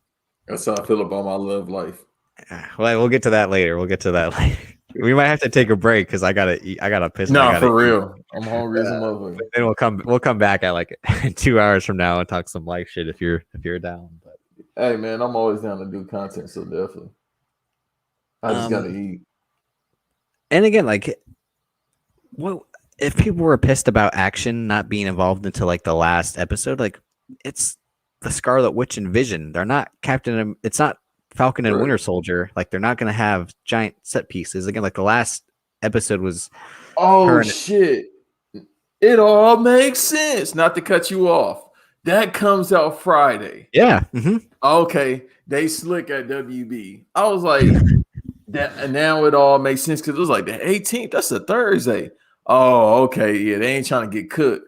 Well, I would say. I mean, we're not. Really, I'm not. Because we're probably not going to talk about Falcon and Winter Soldier till the end, like how we're doing WandaVision right now. I mean, unless that first episode's fire, then we have to talk about it. I'm all in. Look, but Anthony Mackie. Yeah, you're Falcon. I'm definitely Bucky Barnes, Winter Soldier. Like the looks, bro. I don't know who started that thread of like hilarious. We started that. We didn't start. Please, we're not Mad Men anymore. We can't take credit for anything anymore. I'm telling you because we talked about Anthony Mackie a week and then a week before that happened. Talking about Anthony Mackie. Yes, we were. Who the fuck else was talking about Papa Doc? Clarence. Yeah, and Clarence has two good parents. Like, bro, nobody else was talking about Anthony Mackie a week before, and then all of a sudden, out of nowhere, last Monday, I just see him trending. And people just got random photos of him looking insane. I mean, that's your man. That's your idol. And his views on women. That's how you think. So. Oh no! But the thing is, that happened the same week after we talked about him. But then the thread happened. Yeah, I don't understand. We don't deserve that much credit. I mean, the only time something's ever. What was the only time that something ever happened? Shit. Shit. It was a couple things. I'm trying to think. There was a few things that we did say that did happen. Yeah, I feel like me saying something about Sasha Banks and Carmella manifested that. That was you. I mean, but that's when the pod first started. That was no, but you never said that on here. You said that on TTMN. Yeah, but still, that was me manifesting to the universe. I mean, at the end of the day, we're still madmen in our hearts. No, always. You got to be a madman to get this far in life. If you me, but I mean, yeah, the final battle too was good though. I mean, they were just throwing witch energy at each other, and then we had White Vision against regular Vision. And I thought that shit was hocus pocus. That Disney. I tweeted it was the final battle of the Covenant, like where Steven Strait and Sebastian Stan just throw witch energy at each other. Because we talked about that. What was that last week when we did the bad movies? 2 weeks ago. And and again, the whole point too is that Sebastian Stan told Steven Strait, you're gonna give your power to me, like how Agatha's like, you're gonna give me your power, Wanda. Like someone's definitely watched the Covenant a few times, thankfully. Like I'm not the only one. Yeah. It's gonna be crazy. All right, so going back to what we talked about. The fight was cool. I didn't see too many people being disappointed. Like Mephisto's not in it. It's like, bro. Yeah, I mean, you gotta say shit for them. We don't know the plot for multiverse. I swear they didn't say the plot for the multiverse. No, they haven't. So and again, because Scott Derrickson left, and then Sam Raimi took the helm. I don't even know who's writing it now. It could be Sam Raimi, but he's not really much of a screenwriter, if I remember. He's just a director. The first director I actually wanted him to direct it, but Sam Raimi did not Dawn of the Dead. Evil Dead. Yeah, so I think actually that's a better fit because they said a year ago when they announced it, or 2 years ago when they announced it, they said more so it's going to be horror-esque. I'm like, oh no, I'm all tapped in. But then they also said that with Scott Derrickson at the helm, and Scott Derrickson did Sinister and other horror movies around that or along that tone. But like he had a Paradise Lost movie in development where like that show looked interesting. But I mean, horror and like the Marvel version of horror, like how they call Ant-Man a heist, even though it is, but it's like a Marvel version of a heist, just like how WandaVision was like a Marvel version of a sitcom, even though it actually was still with the trope. But I mean, with the paying homage to the classic ones of back in the everyone wanted like there should have been a Martin episode. What sitcom do you think they actually should have like copied? Because they did like a Modern Family. What episode? Martin. Everyone's like, when's the Martin episode coming? You said Martin. Yeah. I know that was a joke. Because No, they that's definitely everyone, don't know what the fuck no everyone, Martin no, is. everyone was that's like everyone's like when's because they did Malcolm in the Middle. Like why they're like why would they do Malcolm in the Middle? Like Malcolm in the Middle is like Damn, Wanda. Imagine Vision. Damn, Wanda. I Where mean, the it would have kids made at, sense. baby? It would have made No. sense of how the memes turned with him in the turtleneck and him in the kufi on after he has White Vision in the chokehold. Like you don't know who you are, my brother. I was like pissed about that. I was pissed about that. They had this man with a Drake beard and fucking chains on. I said, bro, they should have never gave y'all Photoshop. Fucking Agnes would have been Sinead. Oh no, she would have been Pam. Yeah, the nosy neighbor. Yeah, that's that's in Hey, Catherine that Hahn. actually would have worked, but oh yeah, what you about to they say? could have worked. No, Catherine Hahn killed it in this show. I mean, she kills it in everything from Step Brothers to Step Brothers, Parks and Rec to everything that she's been on. She kills it, and I mean, are you afraid to say there was some good milk on the show between Kat Dennings, Elizabeth Olsen, even Catherine Hahn? I think. I mean, like, hey. That's you by yourself, bro. With her, And then no respect to her. And there's also obviously Tiana Paris as well as Monica Rambeau. That's number one right there. The Queen's number one. Seeing that's thing, and everyone's like, we should get a Jimmy Woo X-Files show about him investigating shit in the MCU. Like, I'm like, I get it because we all no. I'm like, we all like Randall Park, and he's great. He was great. He at thought he Ant-Man was and the Reed Wasp. Richards, which is the funniest shit. Oh my god, that would have been horrible. Even though I like Randall Park, that would have been dumb just to like do that out of nowhere. But bro, they haven't even started writing the script for Fantastic Four. Oh, again, it's the last thing they announced in that Disney conference was Fantastic Four. I mean, sure, that means they can drop it in the timeline, like how they got Spider-Man. They're like, we're gonna push shit aside and put Spider-Man in here now. They can do that, but no, yeah, I heard 2024. Yeah, no, that's I mean, but again, things change. They could have Spider-Man taken away. They could like, let's just move Fantastic Four over. Apparently, he is about to get taken away. He ain't got no home, so now they got to intertwine this with how the multiverse is going to help him. But he's in multiverse. I don't want this bullshit multiverse bullshit. I don't want them to acknowledge Tobey Maguire's crybaby ass over fucking Kirsten Dunst of all people. You're crying over Kirsten Dunst? That's just as bad as crying over Maggie Gyllenhaal. God damn, bro. Somebody like him. You killing him. Yeah, Jesse Plemons likes Kirsten Dunst. Hey, bro, that's what I'm saying. Somebody for everybody. He was the bully in Like Mike. Kirsten Dunst is his girl. Hey, man, it's somebody for everybody.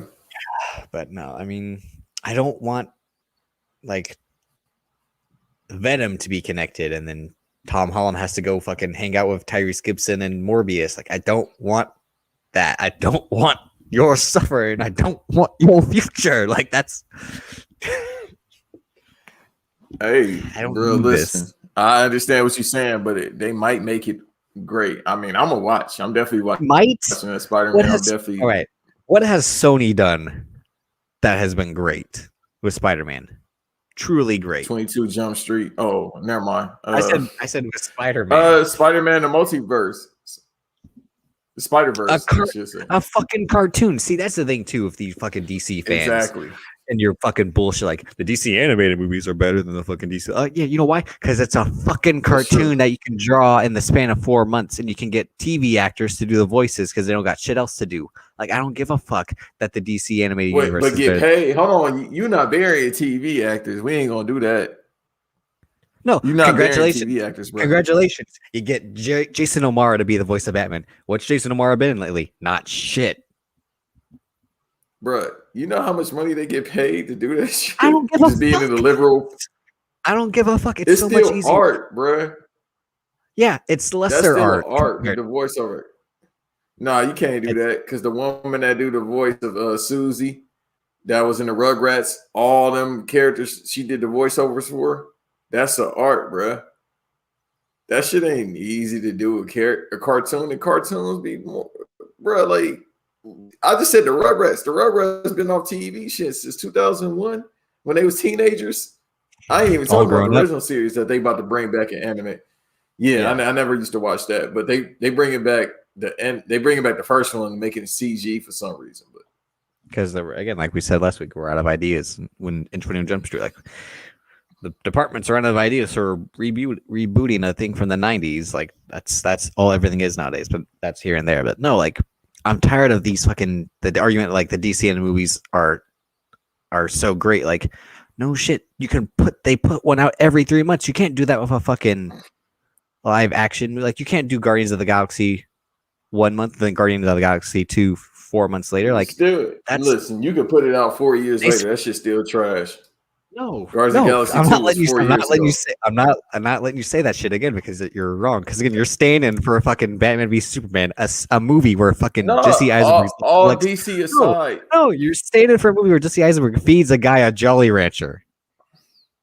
Yeah, You think that was a movie's pause. great? You think that movie's great? Where a man feeds another man, and then has a jar full of piss right before a bomb explodes. Listen, that man, he into some type of fetish. He like feeding his dudes Jelly Ranchers, and he like giving hoes piss. He R. Kelly mixed with some Moonlight. I don't know. I'm already moving on. See, because right now you're standing for a movie that's like Jimmy Olsen. I'm not standing for no movie. I just like it now. You just said it was last week. You tried to say that shit was a great sequel. Fuck out of here. Great. I never said no great sequel. Now you lied. Yes, you did. No, you did. Because you're like, I was like, what's a sequel? I said it was a good sequel.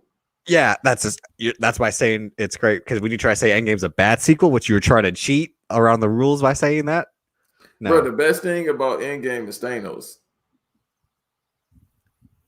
What's like, the best? That's it. You ain't gonna sit up here and tell me Fat Thor is cold, bro. That shit ain't fire. He still kicked ass. He was funny as hell. I will say that.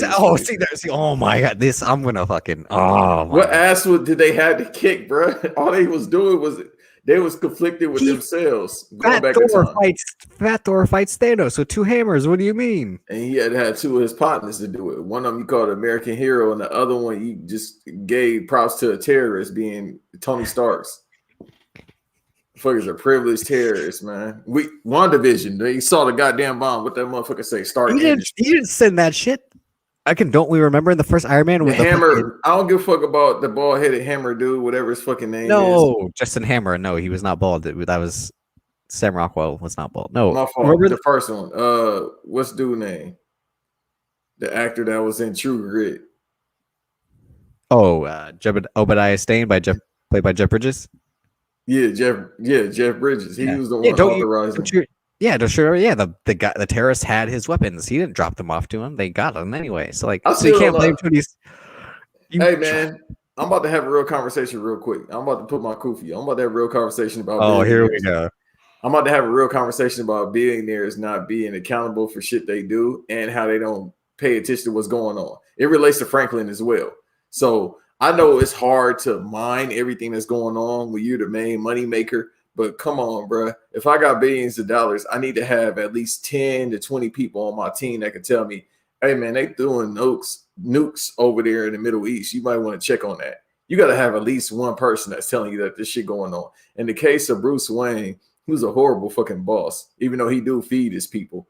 If we go to BVS, it was like, oh, the check's coming back. They didn't tell you that a while ago that the checks was coming back. And then you got to fire your assistant. Your assistant talking about, well, I looked it up just now. The check's being sent back.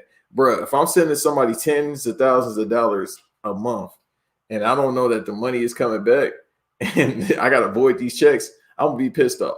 I say all this to say that. Take some accountability, billionaires. That's all I'm saying. I know y'all got the money. Jeff Bezos, same shit with him.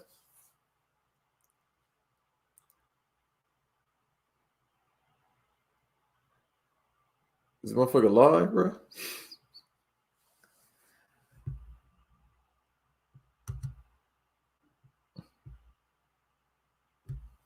Oh, shit.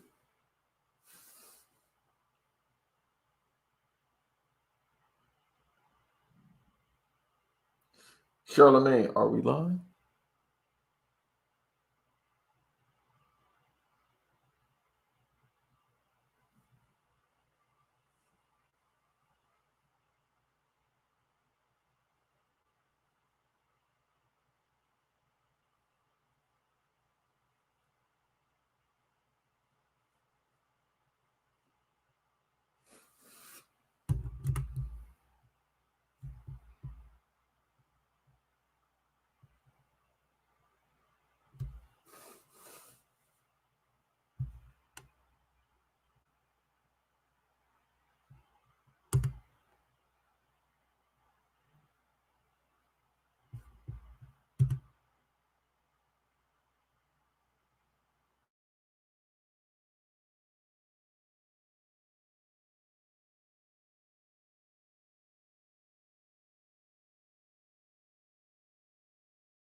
You couldn't. Oh, you son of a bitch. Yeah, all right, fucking on back now. We could have ended on that. Oh, I'm like, talk. I'm like, talk, motherfucker. Like shit. Like, you got all this dead air. Where I'm like, yeah. I'm like, I'm taking a piss. Like I told you, I had to piss bad. I couldn't see anything. So, all right. I got that dead air towards the end.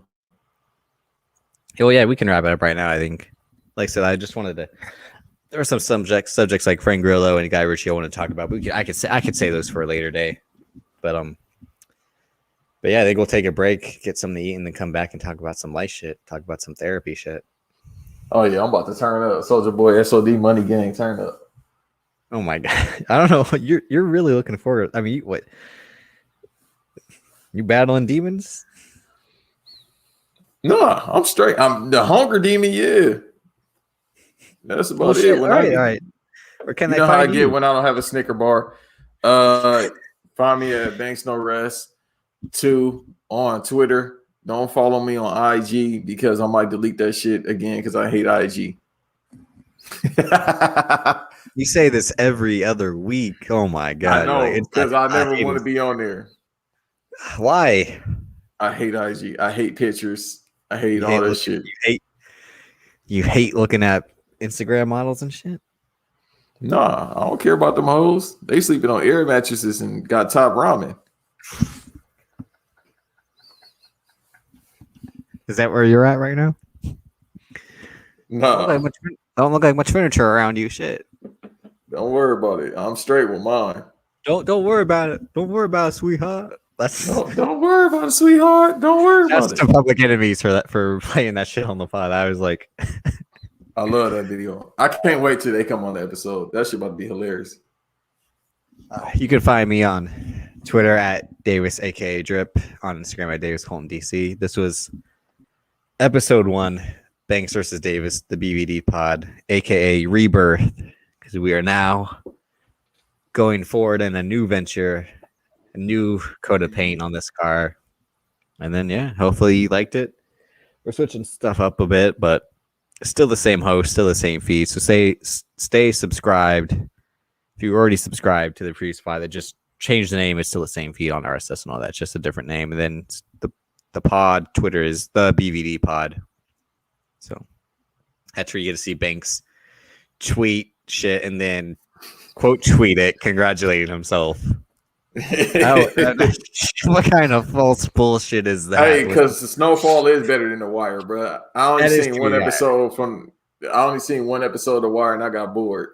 I'll never watch The Wire. I know too much about it already. And everyone's like, oh, you have to watch it. It's Peak TV. Like, you know what? I don't give a fuck. If everyone's like, if there's so much debate about second season, good or bad, like, then I don't want to watch this show. Especially when I know how season 1 of Snowfall starts out real slow, and then after that, every episode is a damn roller coaster. First season of Snowfall is bad. I'll say, like, it's very bad.